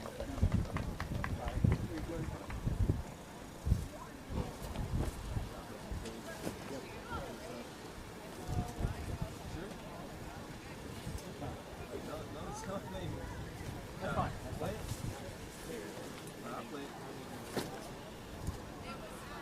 It's a good song. Maybe not right now.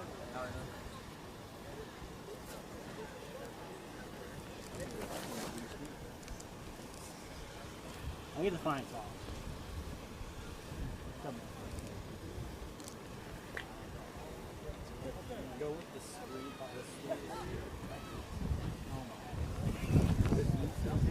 Yeah.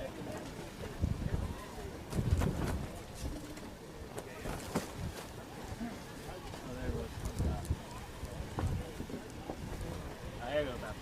There you go, pee-pee cup. Back up.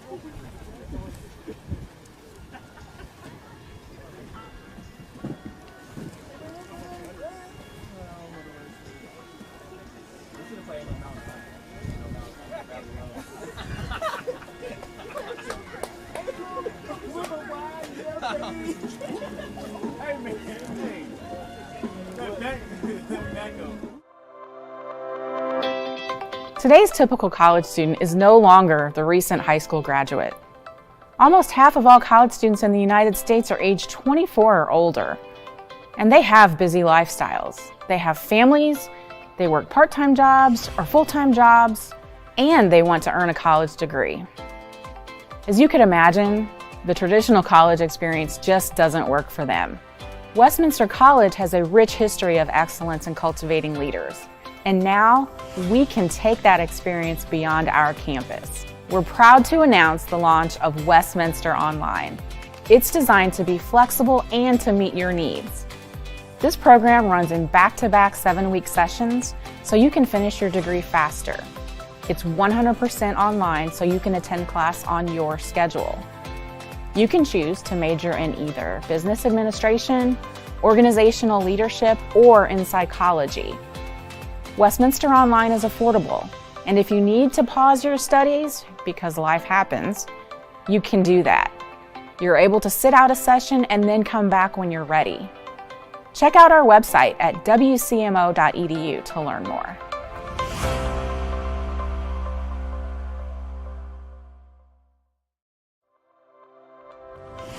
The way we consume digital media in our world is constantly changing.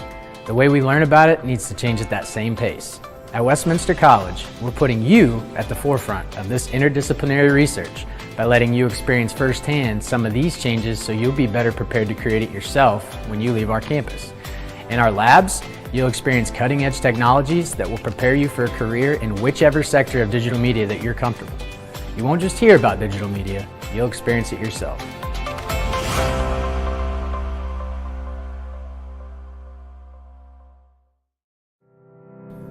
Museum Studies at Westminster is a program where students create and curate exhibitions, design programs, ask challenging questions, and above all, blend history, heritage, and culture in a way that informs and inspires.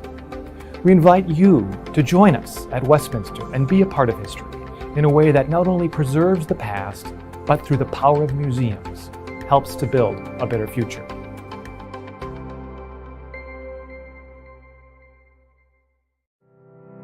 Museums allow us to celebrate humanity's soaring achievements while also providing lessons on how to avoid the mistakes of our past. They can also amplify the voices of underrepresented groups while bringing economic uplift to communities. We invite you to explore this world while finding a rewarding career by becoming a Museum Studies major at Westminster College.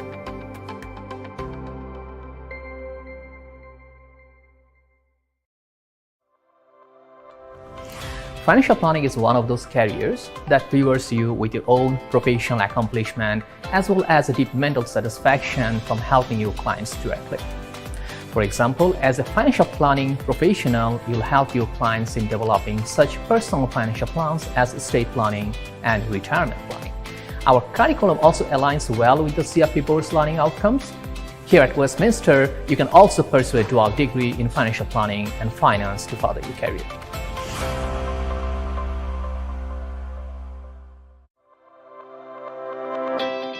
Today's typical college student is no longer the recent high school graduate. Almost half of all college students in the United States are age 24 or older, and they have busy lifestyles. They have families, they work part-time jobs or full-time jobs, and they want to earn a college degree. As you could imagine, the traditional college experience just doesn't work for them.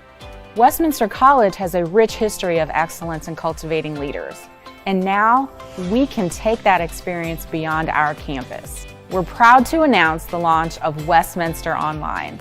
It's designed to be flexible and to meet your needs. This program runs in back-to-back 7-week sessions so you can finish your degree faster. It's 100% online so you can attend class on your schedule. You can choose to major in either business administration, organizational leadership, or in psychology. Westminster Online is affordable, and if you need to pause your studies because life happens, you can do that.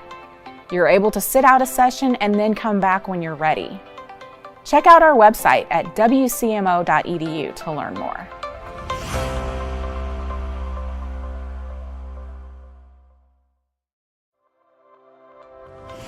The way we consume digital media in our world is constantly changing. The way we learn about it needs to change at that same pace. At Westminster College, we're putting you at the forefront of this interdisciplinary research by letting you experience firsthand some of these changes so you'll be better prepared to create it yourself when you leave our campus. In our labs, you'll experience cutting-edge technologies that will prepare you for a career in whichever sector of digital media that you're comfortable. You won't just hear about digital media, you'll experience it yourself.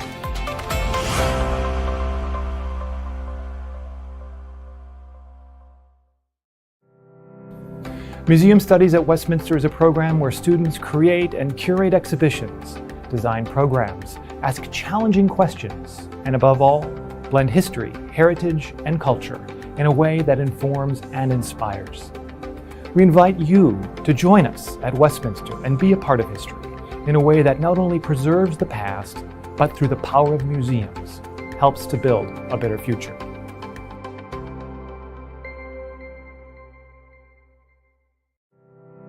Museums allow us to celebrate humanity's soaring achievements while also providing lessons on how to avoid the mistakes of our past.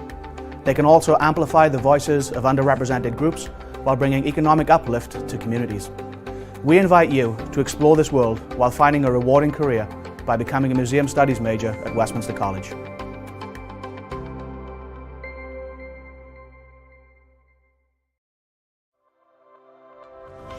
Financial planning is one of those careers that rewards you with your own professional accomplishment as well as a deep mental satisfaction from helping your clients directly. For example, as a financial planning professional, you'll help your clients in developing such personal financial plans as estate planning and retirement planning. Our curriculum also aligns well with the CFP Board's learning outcomes. Here at Westminster, you can also pursue a dual degree in financial planning and finance to further your career.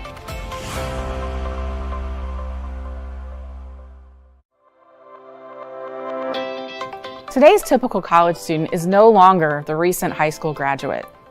Almost half of all college students in the United States are age 24 or older, and they have busy lifestyles. They have families, they work part-time jobs or full-time jobs, and they want to earn a college degree. As you could imagine, the traditional college experience just doesn't work for them. Westminster College has a rich history of excellence in cultivating leaders. And now, we can take that experience beyond our campus. We're proud to announce the launch of Westminster Online. It's designed to be flexible and to meet your needs. This program runs in back-to-back 7-week sessions, so you can finish your degree faster. It's 100% online, so you can attend class on your schedule. You can choose to major in either business administration, organizational leadership, or in psychology. Westminster Online is affordable, and if you need to pause your studies, because life happens, you can do that. You're able to sit out a session and then come back when you're ready. Check out our website at wcmo.edu to learn more.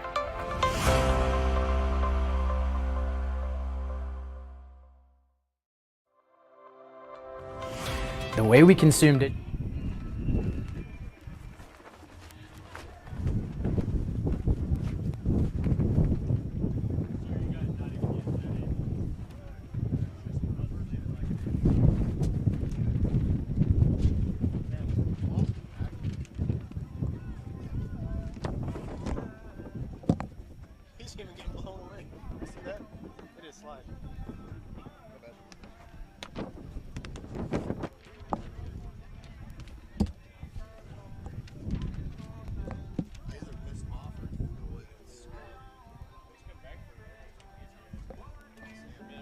He flew that way. I watched him fly that way. I don't know where he went. He was coming from a face, and then he landed on Aaron's back. I'm just like, Aaron, stand still.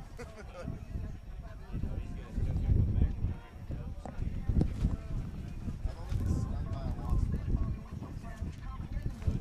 I got stung when I was like 7 years old, walking down my buddy's backboard.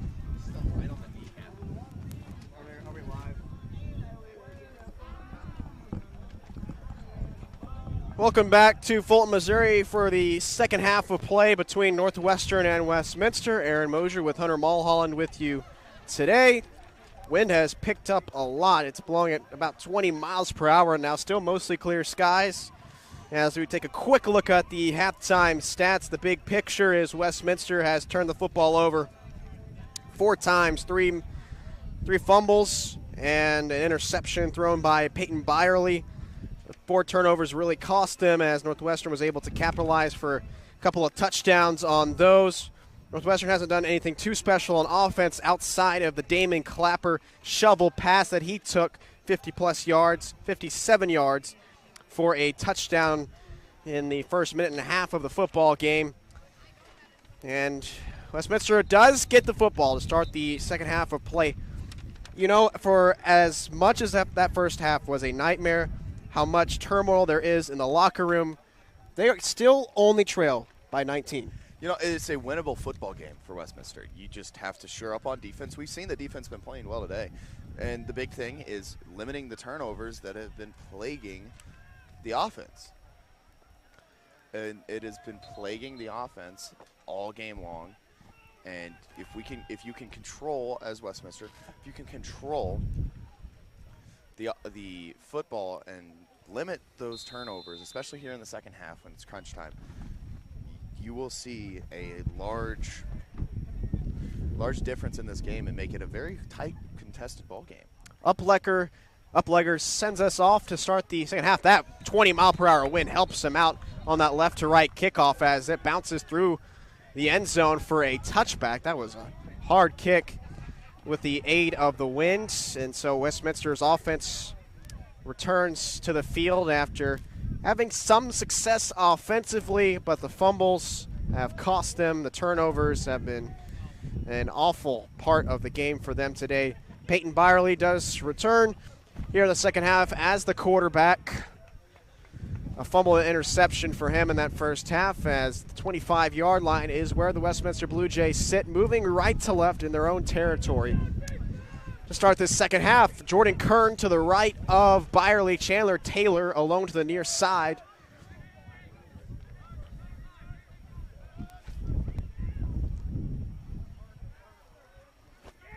Northwestern's defensive line shifts to the left, 4 down linemen for them. Byerly takes the snap, fakes near side, tries to escape pressure, and then is met from behind. Got away from one, does not get away from the second. Jacob Jones, the junior, first sack of the season for him. He sits at 6'3", 270, and he brings down Byerly from behind. Right, all the way back to the 20-yard line, a loss of 5 to bring up a second down and 15. I'm not sure how much either team is going to be able to pass this half with this wind. It really is enough that the passing game is going to be difficult. I mean, Westminster has 38 yards passing, and the Eagles have 118. So Byerly handoff, Jordan Kern off right tackle, quickly met by a pair of Eagles. Of course, half those yards for the Eagles have come from that one play at the very beginning. Nick Schultz, second team All-UMAC last year, defensively makes the stop with 14-19 left to go in the third quarter. Northwestern 19-0, they lead Westminster the football. Third down and 13 to go for Peyton Byerly in the offense. Campbell claps saddle. The wide receivers to the near side. Byerly in the shotgun. Northwestern showing 5-man pressure. They bring 5. Byerly tries to escape the pocket, and he's quickly met. Did not have enough time whatsoever. Northwestern has been fairly successful with those pressures today. Byerly all the way down at the 15-yard line. And the punting unit again is going to come out for Westminster. Not how you want to start the beginning of this game, or the beginning of this half, sorry. Sam Schlebach, one of the Eagles to combine for that sack. Dawson Brandt sits at his own 1-yard line. Bo Burke stands at the 45. Brandt punting into this 20-mile-per-hour wind. Westminster's lost 3 fumbles, one of them on that punt. And Brandt punts into the Northwestern coverage team. They recover that blocked punt. It's bad. It's real bad. It's a touchdown for Northwestern. This Westminster team has collapsed. There's no other way to put it. Everything that they've been trying to do today has not worked, and it seems that they're folding right now as this group tries to regain some momentum, and every time that happens, something goes wrong. Obviously, on this drive, we saw the offensive lineman getting beat, getting to Byerly. Byerly may have been holding onto the ball too long, not getting out of the pocket quick enough, and then the block punt just caps it. That's a second blocked punt return for a touchdown today. Uplegger to attempt the extra point with 13:02 remaining in the third quarter. And we got to jump. And we're going to have to go retrieve the football and do it again.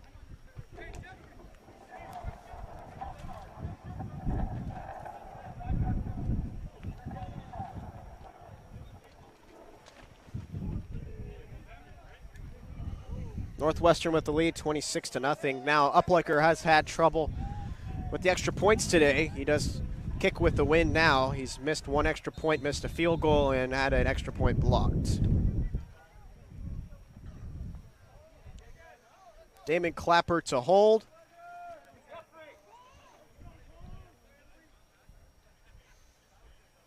Snap is good. The hold is good. The kick to the uprights. Northwestern a 27-0 lead. 2 minutes into the first half. I really would like to see Sam Owens come out for this next drive. It's really nothing. It's nothing personal about Byerly's performance. Yeah, he's made a couple mistakes today, but you really are in a situation at this point where if you don't try something else, it's really going to be. It's a frustration factor, and yeah, you know, we've seen the carousel happen. We saw Westerfield have problems, and then they brought in Reese Davidson. We saw Davidson have problems, and Byerly came in. We've seen all of these problems. And it all stems, the quarterback problem stems from the beginning of the year when Keegan gets hurt and can't. It's just one of those part of those devastating things about this season.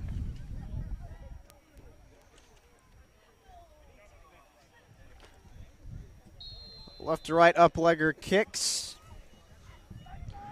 I'd say that's a top name for a kicker, Uplegger. That's yeah, a nice one. End over end, Pitts and Barger takes the fair catch at the 1 yard line, and Westminster takes over the 25. 27-0 Northwestern leads. With 13:02 left in the third quarter of play.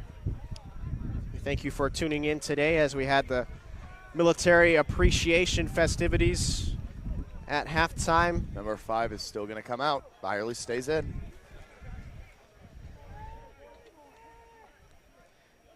It's kind of hard to expect something different when you keep doing the same thing. Definition of insanity. Doing the same thing over and over again, expecting different results. They'll go to that I formation where they've had some success this season. Virtue, the tight end. To the right, Outlaw, the fullback. Throw to the near side, and it's dropped. Looking for Hunter King, the junior out of Centralia. He drops the football. Incomplete, second down and 10.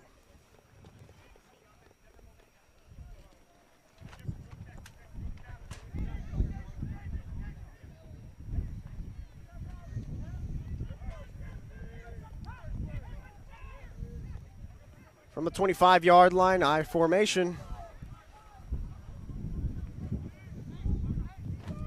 A lot of backups are in for Northwestern at this point in the ball game. Handoff up the middle, some space for Dante Billups as he drags defenders to the 35, give him the first down. Dante Billups has had some good carries today. 6 for 29 the first half. Jordan Kern 7 for 38. So the running game hasn't been completely inept. No, hasn't. It has not been bad. It's just been inconsistent at some points. Chandler Taylor, the wide receiver, the near side. And that stems from getting beat at the offensive line. You've seen the longs of 17 from Kern and 12 from Billups. First down and 10 from the 35. Drop back from Byerly. Fires near side. Chandler Taylor makes the catch at the 40 and then is brought down at the 42, 43-yard line. by Nathan Fensky, the senior. Came in today with 20 tackles and 2 tackles for a loss. It is a beautiful day, you know, even with the wind. It is still a very nice day out here in Fulton, Missouri. Been great weather for the homecoming game as Vanderbilt travels to Columbia to take on Mizzou, just 30 minutes west of us. 11:49 remaining in this third quarter. Northwestern leading 26-0. I formation, Byerly, handoff, Billups off right tackle, trying the stretch play, dragging defenders. He coughs up the football, sputters all the way back to the 30-yard line, and fallen on by Kelton Virtue. You can't write a script of a tragedy any better than what is taking part today.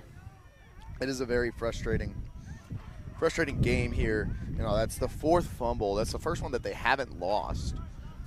You got to look for the positives, Hunter. So that is the first one that they have not lost today. So that is a good thing, but it does set them back now.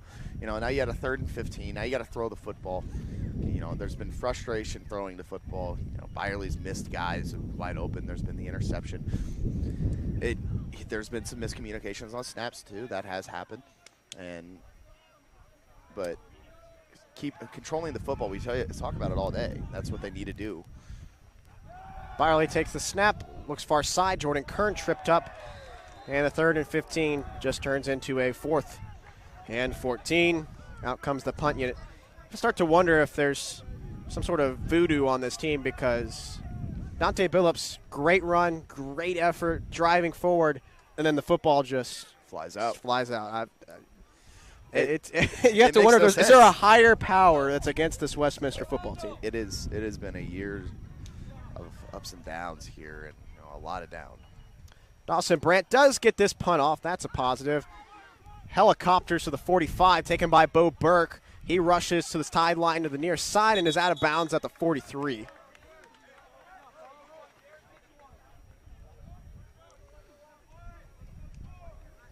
And out trots the defense again.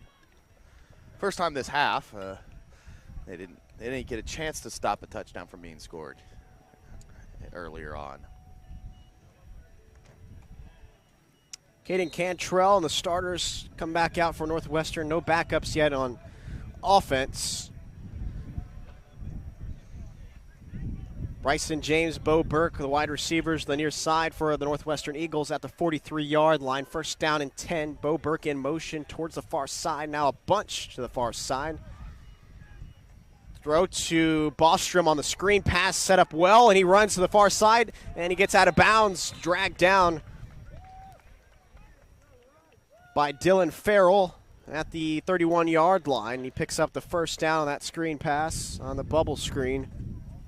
Farrell tried punching that ball out there at the end. I think that now that we're here in this game, I think you're going to start to see the Westminster defense play a lot more aggressive and start to try and punch that ball out and rip that out prior to tackling the runner. First down and 10 from the 31. Far side hash. Fake handoff. Cantrell dumps it to Damon Clapper, the tight end, runs towards the boundary, gets a block from Bostrom, and then is brought down at the 22-yard line. 9-yard pickup, 2nd down and 1, upcoming for Northwestern. Clock rolling to 9:16 left in the third quarter. Northwestern leading 26-0. Cantrell in the shotgun with Staten to his right. Fake handoff to him. Looks far on the out route, and Damon Clapper makes the grab at the 15-yard line. He's dragged down by Logan Blicken. Blicken stopped him almost immediately. Somebody's pleading their case to the referee, trying to look for something. Give Northwestern the first down. Into the red zone they go.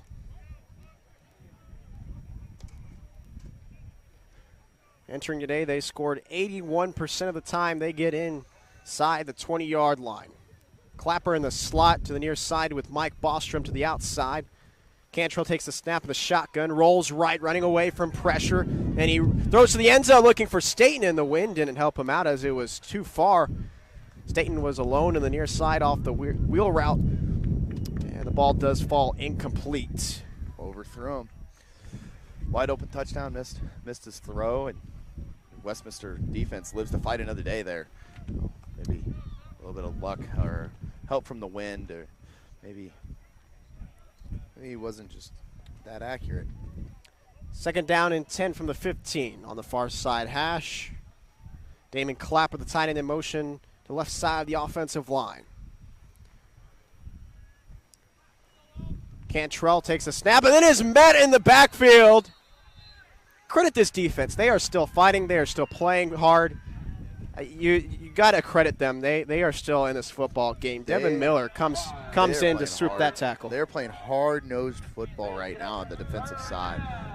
They are not giving up. They're going to try and stop Northwestern from getting in the end zone again, maybe force them for a field goal. Uplegger has missed multiple field goals / extra points today. 3rd down and 15 from the 20-yard line. Clapper in motion to the right of the offensive line. In the pistol is Stetton. Make that Cantrell. Cantrell fakes the handoff. Tries to roll away from Justin Scales. Scales trying to drag him down. And Cantrell gets rid of the football in time. Justin Scales trying to bring down the 230-pound quarterback. Not an easy thing to do. Westminster defense holds. And that's what they've been doing all season.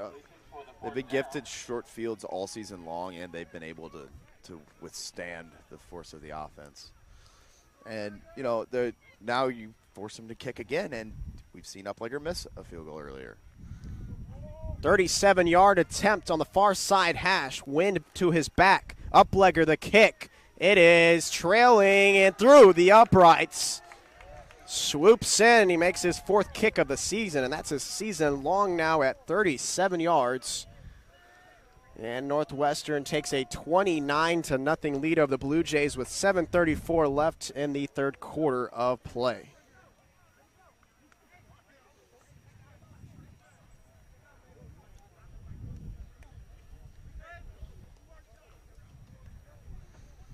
After today, Northwestern will host Minnesota Morrison, a clash of 2 of the better teams in the conference.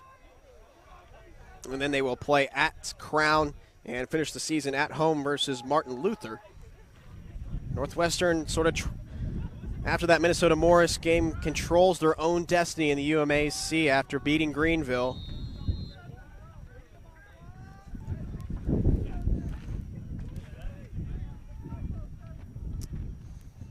The ball is blown off the tee. Probably need somebody to go out there and hold it for you today. Yeah, it has this wind. If it happens again, you'll definitely see somebody trot out there.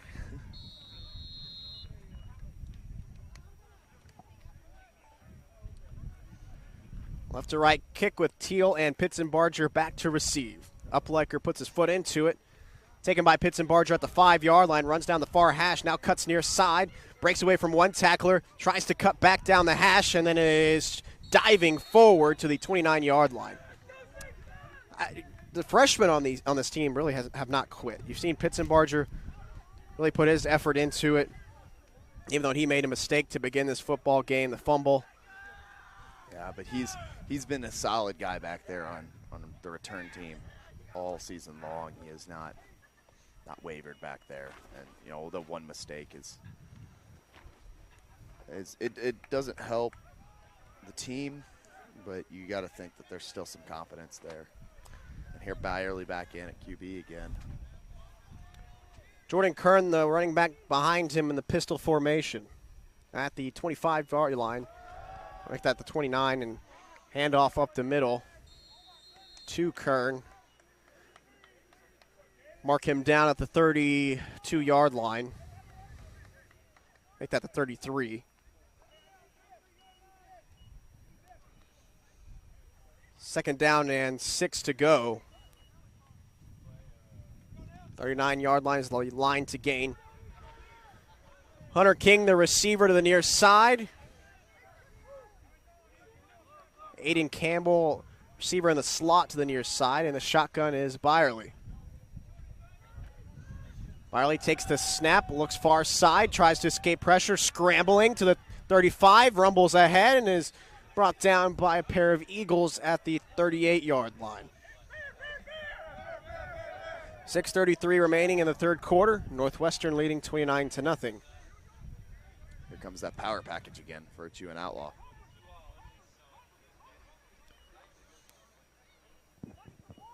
Westminster in their own territory, moving right to left. Hunter King alone to the near side.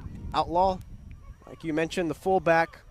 Jordan Kern gets the handoff behind him, running ahead, diving ahead, lunging for the first down. He does get it, and he's marked down at the 40-yard line.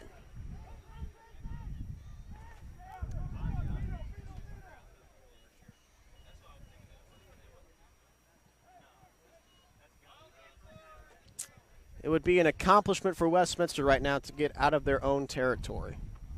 It would. That would be huge for Westminster.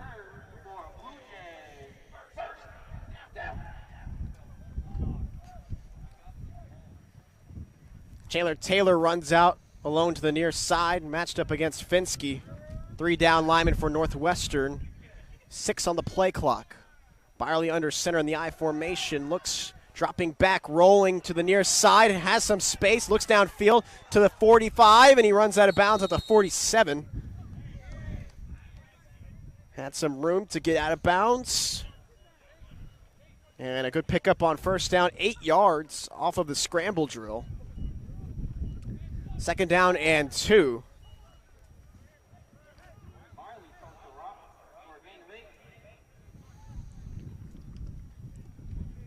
Outlaw runs out.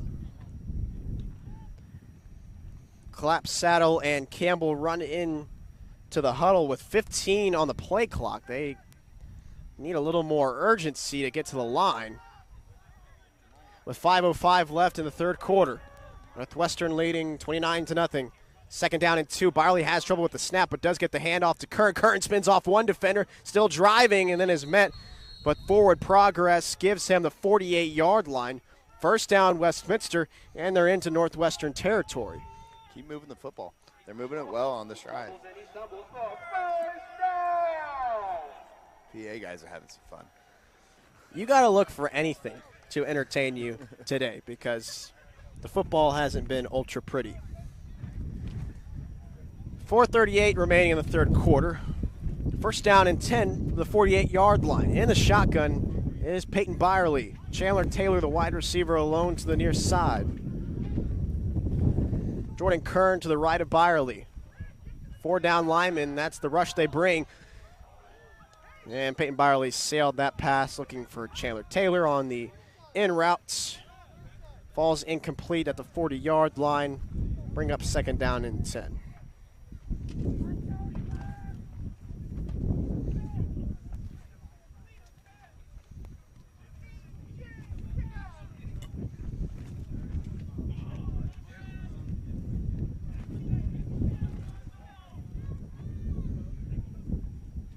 On the 48-yard line, middle of the field on the Blue Jay logo. 4 wide receivers in the formation. Taylor alone to the near side. Byerly takes a snap, fakes near side, escapes pressure, trying to scramble, spins off one defender to the 47-yard line is where he slides down.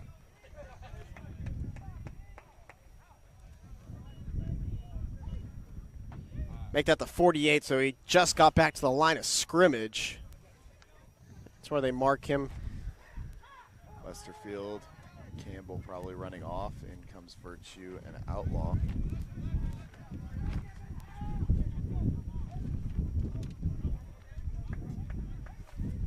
Westminster breaks the huddle. Back to the I formation.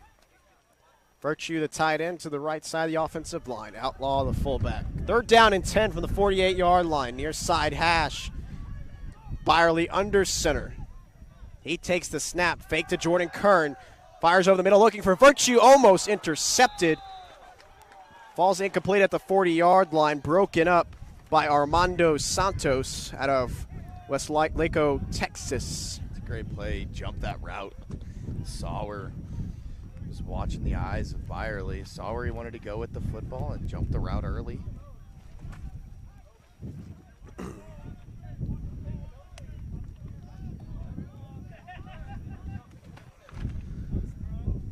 Dawson Brandt, with the wind in his face, will try to punt again.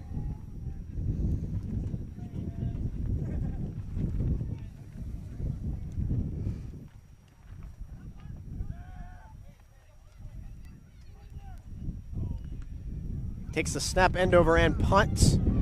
Caught by Masamuro at the 20-yard line. He runs down the far side, has some space, breaks one tackler, jukes another, and then is brought down at the 40-yard line. Got a flag at the line of scrimmage. Luke Malamisero out of Cambridge, Asante, Minnesota. Referees have a discussion as he did get to around the 40-yard line.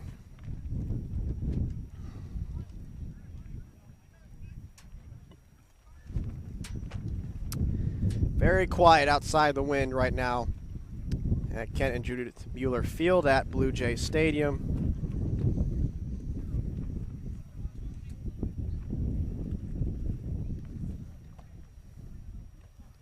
Northwestern was picked to finish 4th in the UMAC coaches poll to start the season, but currently superseding expectations as last year they finished 3-7.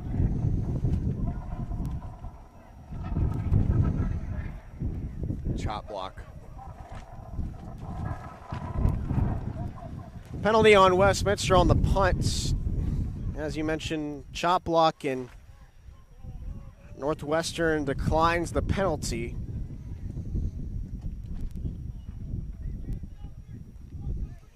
And so they'll take the punt return from Malamusero.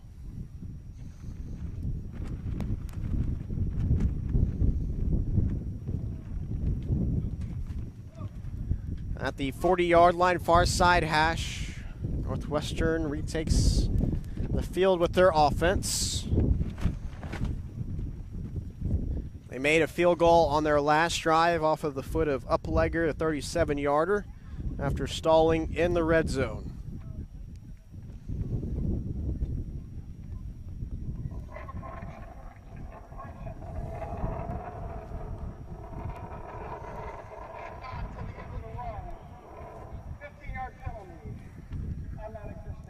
So they do accept the penalty.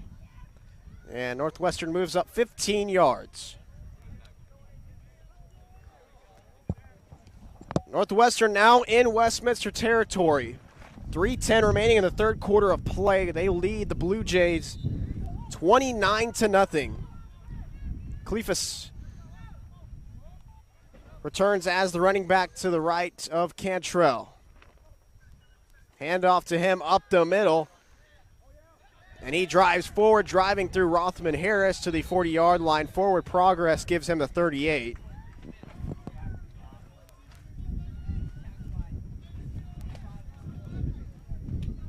So give him a 38, second down and 3 to go.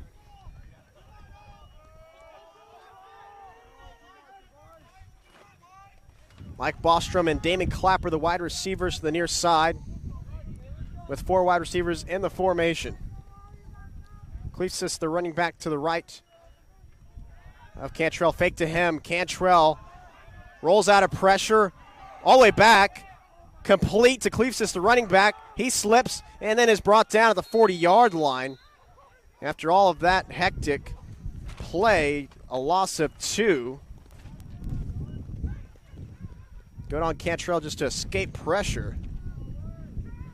Bring up a third down here again. Westminster on third down has stopped. Again, in the first half they stopped Northwestern 3 out of 4 times, held them to a 25% third down completion percentage. Third down and 5 from the 40. Cantrell takes the snap in the shotgun, looks over the middle, complete to Bryson James. He runs from the 35 all the way down the sideline and out of bounds at the 29-yard line. Make that the 24-yard line. Got a flag on the play. Maybe late hit. It's right there at the sideline.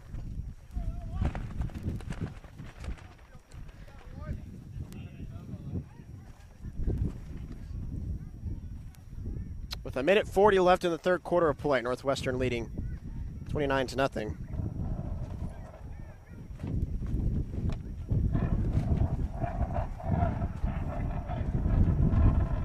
It is impossible to hear the referee with this win. The penalty is on Northwestern, I believe, though.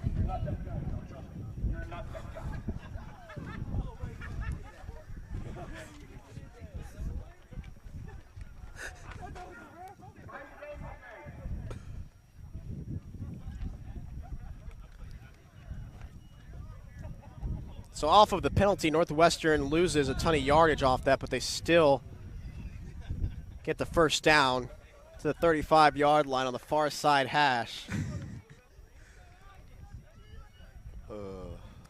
Empty set now with Cantrell in the shotgun. 4 wide receivers, Clapper the tight end to the left of the offensive line. At the 35 far side hash, first down and 10. Referees blow the whistle before the start of the play.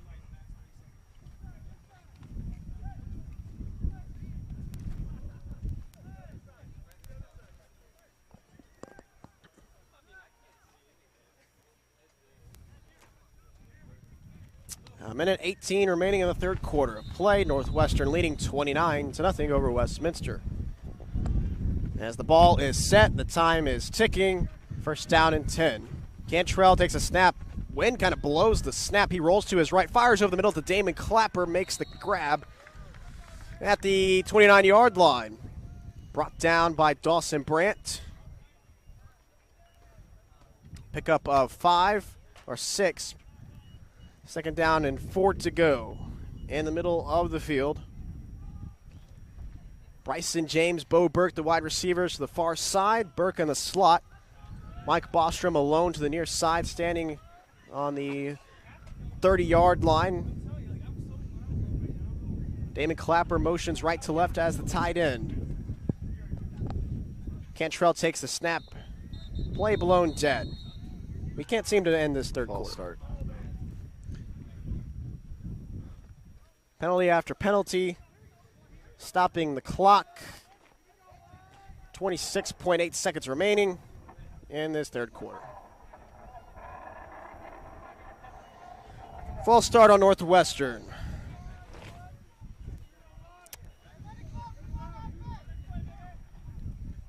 Once the clock starts again, they can let the third quarter time run out. Or rather, they do start the play clock, so 3-second difference between the shot clock and play clock. Make that the play clock and the game clock. Not to basketball season quite yet. Damon Clapper moves right to left. Cantrell in the shotgun. Second down and 9, handoff. Cleefsis up the middle. He breaks through, has plenty of space, rumbles all the way inside the 20-yard line. Mark him down at the 19. First down carry. And we've got somebody slow to get up. That's Carter. He does get up and run off the field, but finally the third quarter is over. Northwestern leads 29-0.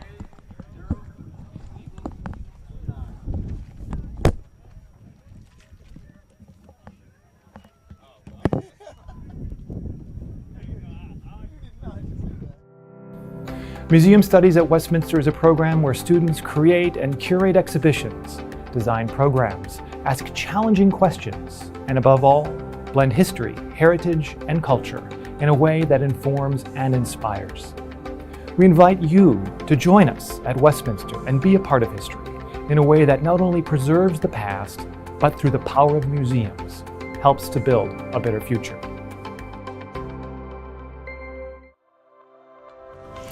Financial planning is one of those careers that rewards you with your own professional accomplishment as well as a deep mental satisfaction from helping your clients directly.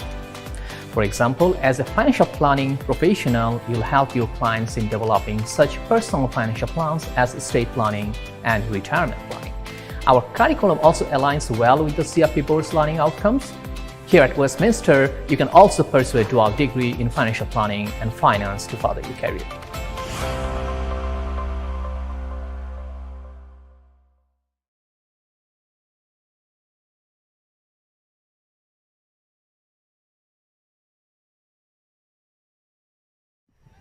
First down and 10 from the 20-yard line to start the fourth quarter of play. Northwestern leading 29-0. Cantrell completes this pass to Mike Bostrom. He breaks a couple of Blue Jay tackles and gets into the end zone. 20-yard touchdown pass from Cantrell to Mike Bostrom as he attempts the gritty, but looks like Mike Gesicki while doing it. Yeah, as a Dolphins fan, those are always tough to watch. I'm like I want Gesicki to score a touchdown, but at the same time, I don't. Do you want to watch that? I don't want to watch it. And I found it funny when he went on Twitter last week and tweeted out and said, "Yeah, I'm just going to let the professionals continue to do it. I'm done, I promise." Dom Borges in to attempt this extra point. He's a freshman, the backup kicker. Snap good, the hold good, and credit the freshman. He knocks it through 37 to make that 36-0. Northwestern leading Westminster. It's been a long time since Westminster has scored any points. Yes, it has. It's been over 2 games now, as they didn't score against Greenville, and I believe they only scored in that first half against Minnesota Morris. They also had a bye week in between, so yeah, we're nearing a month here, Hunter, where Westminster has not scored a single point. They've somehow outmatched Iowa in that department. I saw something funny the other day. So the Alabama-Tennessee game was 52-49, right? Both of those teams scored more in that single game than Iowa has all season. Wow. That's a great statistic. 47 points all year, and Alabama-Tennessee looking like a Big 12 game out there last week. That was a fun game to watch. That was a great game. That was an all-time great one. And they had to tear down the goalpost and throw it into the Tennessee River. And they they're all the other goalposts is all broken up, and then different bars and fraternities down there in Knoxville. Right to left up legger. Sends it away. It's a squib kick bouncing to the 30-yard line, now to the 20. Picked up by Elijah Teal out of Memphis. Tries to reverse field. Can't escape the Northwestern coverage team. Brought down. Do you think these are intentional squib kicks? At the 20-yard line, probably. I mean, he is kicking into the wind from that direction, so actually not a terrible strategy. Speaking of the wind, our tent's going to fly away here. I've thought that multiple times today. It's a very windy day out here in mid-Missouri. Hard to believe that at the beginning of the week it was 27 degrees. Right? I got sick because of that. Yeah, my temperature dropped that bad. Temperature dropped, it goes back up. Sinuses have just been stuffy all week. Still Peyton Byerly. Really don't understand why we have not seen Sam Owens today. I really just love to see him in this situation with 14:48 left to go in the game. See what he can do. Clapsell is literally as wide open as you can possibly be. Byerly did not see him. Does scramble out of bounds to the far side. See, those are plays right there where you wonder, why not try the other quarterback? He had a man wide open on the near side of the field and just didn't hit him. Instead scrambled to the opposite end. I don't know. I haven't looked at the sideline. Is Sam Owens on the sideline? Maybe he's just not here today. He is. He's been on the punt team. He's been the middle guy on the shield on the punt team. He's standing on the sideline right next to the offensive coaches. Byerly does take the snap on second down. Looking for Clapsell this time. It is batted down by Vito Massa, the freshman linebacker, to bring up 3rd down and 8 from the 23-yard line.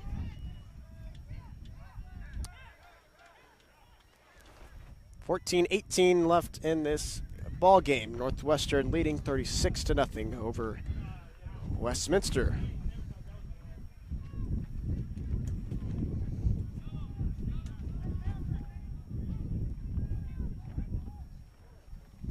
Byerly in the pistol with Jordan Kern behind him. At the 23-yard line, far side hash. Northwestern showing the blitz. Kalinsky drops back. Handoff, Kern off left tackle. Breaks through the hole, make that Dante Billups all the way to the 41-yard line. That was Dante Billups. What a run by Dante Billups. That's another first down.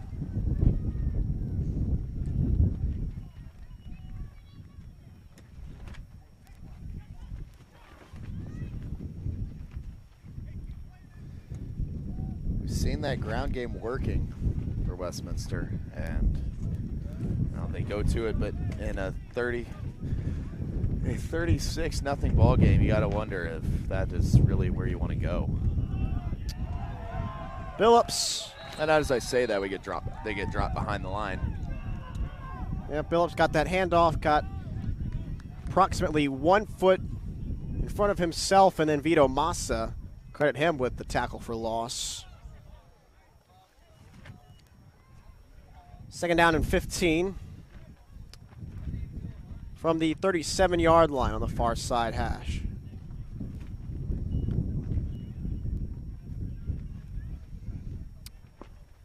Westerfield in the slot to the far side with Hunter King, Clapsaddle, and Campbell are the wide receivers to the near side.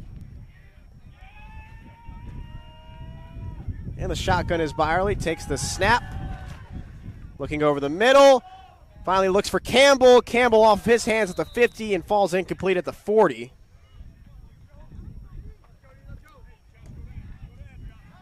Luke Malamasero almost had the interception off the deflection. Bring up 3rd down.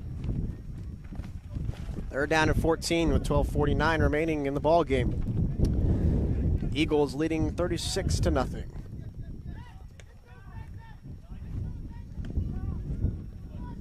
Same formation with the 4 wide receivers. Billups to the right of Peyton Byerly in the shotgun. Northwestern showing pressure. They drop back. Byerly dropping back to the 25, rolls to his right, has some space, looks downfield, lofts it, looking for Westerfield. Oh my gosh. Oh my gosh. He could not rein it in. Just past his outstretched hands.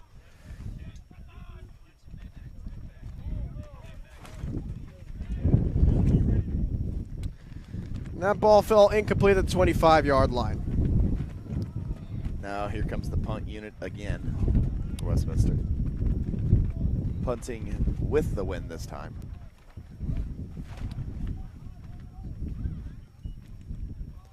End over end. Wow. Did it take a Blue Jay bounce or what? As it goes to the end zone. Touchback. As here comes the backups for Northwestern. Colin Courier, the junior. He was the starting quarterback in 2021 for the most part for the Eagles. 9 for 20 on this season with 122 yards, 1 TD, 1 interception, 7 rushes for 37 yards for him. He stands in the shotgun at his 25-yard line, middle of the field. Handoff. Jeremiah Staten trips over a Blue Jay. Mark him down at the 26-yard line, so they started this drive at the 20-yard line. 12:15 remaining in the ball game.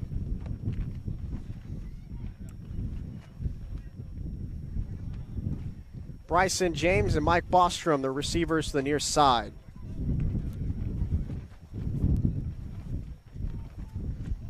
Schleicher, the tight end, moves right to left of the offensive line. Staten off right tackle. Picks up the first down. Bring him down at the 33-yard line.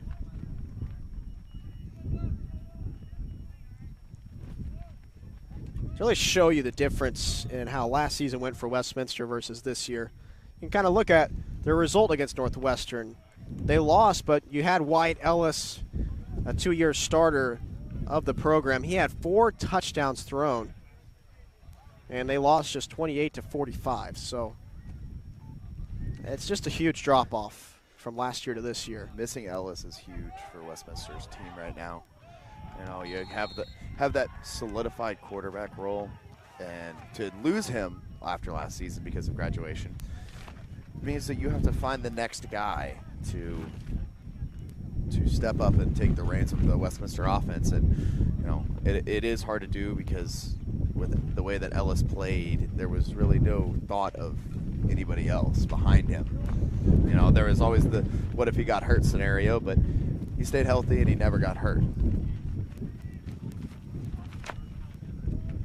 Stoughton takes it up the middle. Picks up a couple. 10:47 left to go in the ball game.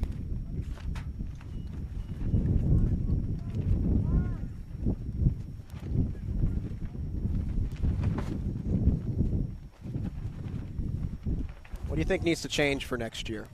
Because I know we still have a few games left to go, and you do get to play Finlandia, which is been similarly inept this season, and then you could play at Martin Luther, and then you finish the season against Crown, which hasn't been a great UMAC opponent either.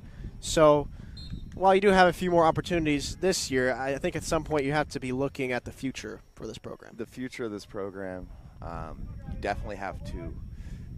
I don't know if it's the coaching staff, and maybe it's, you know, it is their first year, and you will get Zeidbell back. Sorry, you will get him back next year, assuming that everything goes correctly with his rehab. So is it a question about quarterback? You need to bring somebody in, or is it, you know, our guy is out, and maybe we just need to, you know, next year is really when we're going to see something out of this Westminster offense. Staten gets to the 49-yard line. And also the Westminster team is going to be losing quite a bit of that offensive line. I was getting ready to mention that. You look at you're going to lose Eli Shaw, Ethan Talor, Demetrius O'Neill. Right. There are a lot of Joshua Johnson. Yeah. He's a senior as well. So, I mean, from even what success you've had in the running game this year, you're challenging the younger guys and backups next year to try to fill in what was an experienced offensive line. And that honestly has not been too much of an issue this year. It's been a lot of the skill position and the way that they just couldn't finish drives, the turnovers. And I really do think that you have to look at the leadership as far as the new coaching staff and then lack of a settled quarterback. So you look at I feel like those things, what you had going for you this year, you're having a transition from, and I find it interesting too who's going to stay with this program. You've already had two guys leave the team. Who stays and finishes this team with this team this year and decides to stay here as well for next year? That is a question there. There's always the option to transfer. Oh, how about that? A punt block by Dawson Brandt. You know, he got blocked a couple times and returns the favor. Here he returns the favor. Good for Dawson Brandt, as Westminster does take over at the 29-yard line. Best field position they've had all day. How about that? Wasn't expecting too much to finish this game, but Dawson Brandt gets in to block the Will Schleicher punt. Number 5 trots out once again at quarterback. I don't think any of our pleading is reaching any ears right now. 8:39 left to go in this ball game. Northwestern leading 36-0 over Westminster. 29-yard line, far side hash. First down and 10 for the Blue Jays. Campbell and Clapsell, the wide receivers, to the near side. Drop back from Byerly, looks near side, complete to Chandler Taylor at the 20, spins back, and is brought down right at that yard marker. Close to a first down, brings up a second down and short. Westminster looking for any positives here to finish this ball game after the blocked punt by Dawson Brandt. Byerly in the shotgun with Jordan Kern to his right. Westerfield and Taylor, the wide receivers, to the far side. Drop back from Byerly, fires over the middle, and it's complete to Chandler Taylor. I don't know if he was looking for that receiver, but it is complete to him at the 10-yard line. It might have overthrown Aiden Campbell, but in any case, it's complete, and Westminster maybe has a chance to score some points today.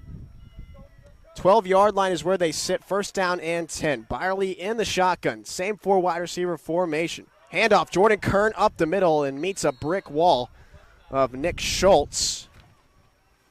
And the defensive line of Northwestern.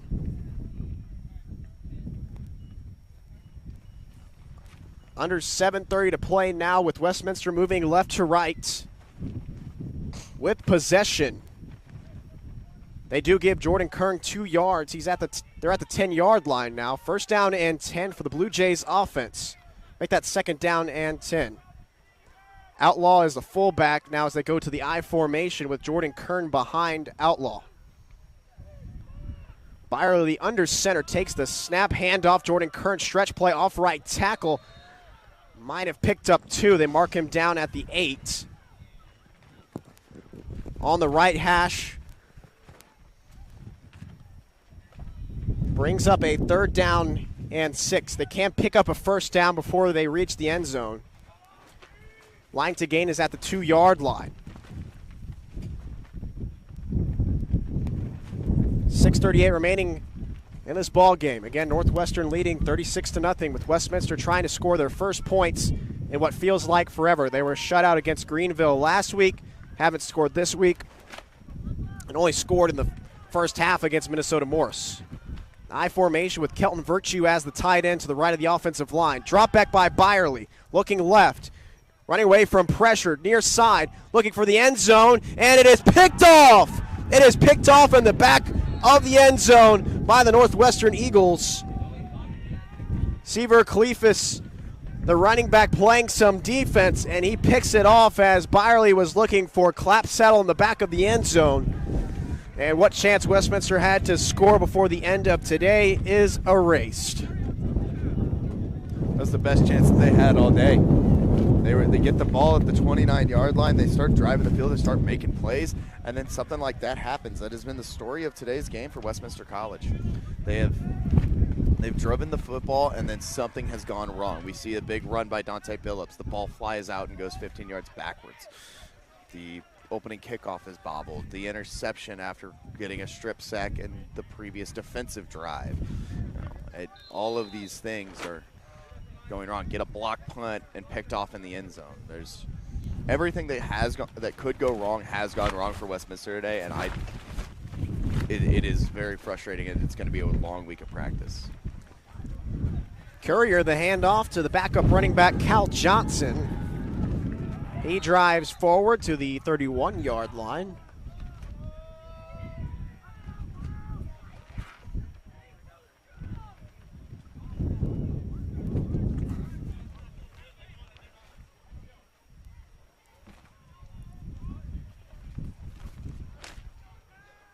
A mix of starters and backups out there for both teams.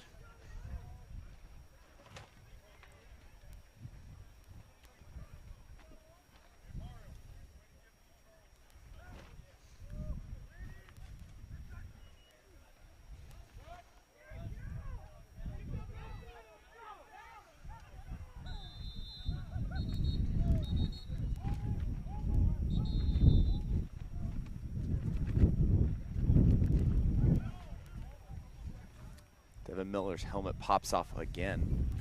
He's going to have to come off the field.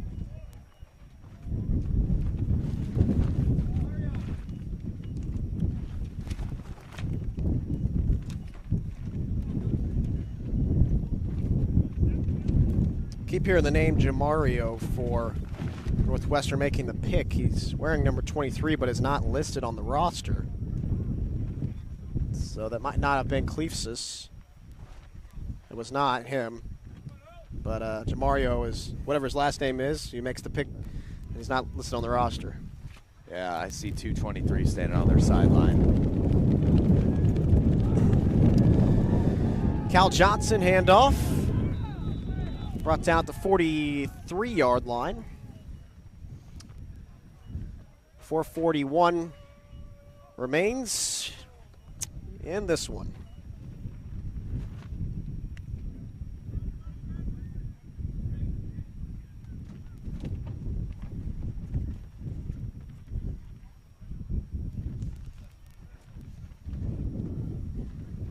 Backup wide receiver Ren Haman checks into the game for Northwestern, lined up to the near side.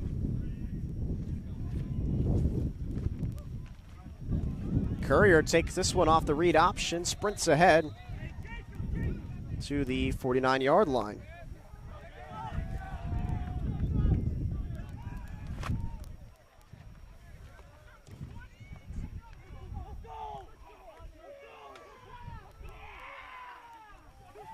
Not sure who the running back is because he is not listed on the roster, unless that is Sam Schlebach, number 25, who normally plays linebacker. He might be in as running back now.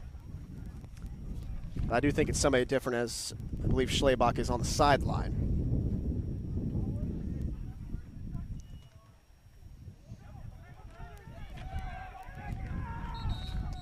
Number 25, whose name we do not know, runs to the 48-yard line.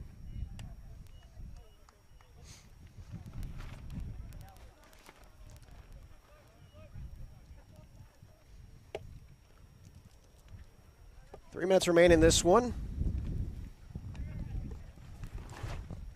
Westminster scheduled to finish the season. Next week they travel to at Finlandia, who are right next to Westminster in Division III, being also one of the worst teams in scoring offense. Martin Luther is where Westminster will travel the following week. And then they will have the season finale and the home finale versus Crown. That will be on November 12th. Western picks up that first down. I assume we're on this down at the 2-minute warning. For those that are still tuned in, we thank you for joining us today. Aaron Mosher with Hunter Mulholland with you. Thank you for our producer and for our military as well. It was Military Appreciation Day today. Some nice honoring of military members and an induction for an ROTC member at halftime. Credit Northwestern, a dominant performance today. They moved to 3-4 on the season, 3-0 in the UMAC. They stand in the driver's seat with maybe the matchup of the year in the UMAC for the regular season as they take on Minnesota Morris, a very talented squad as well. Westminster falls to 0-7 and 0-3 in UMAC play.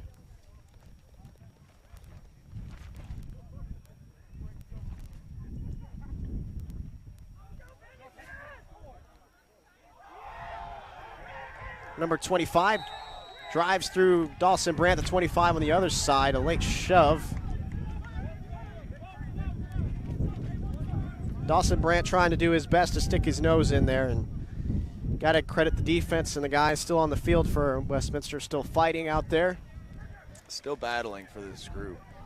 And we do get an Aiden Quinslisk appearance today. He's another new member of the football team from Christian Brothers College in St. Louis. Number 97, defensive end on the far side. Northwestern able to go into victory formation, take the knee, and end this ball game. A nightmare of a football game for Westminster. Has been a nightmare of a season for them. And they drop this one 36-0 from Fulton.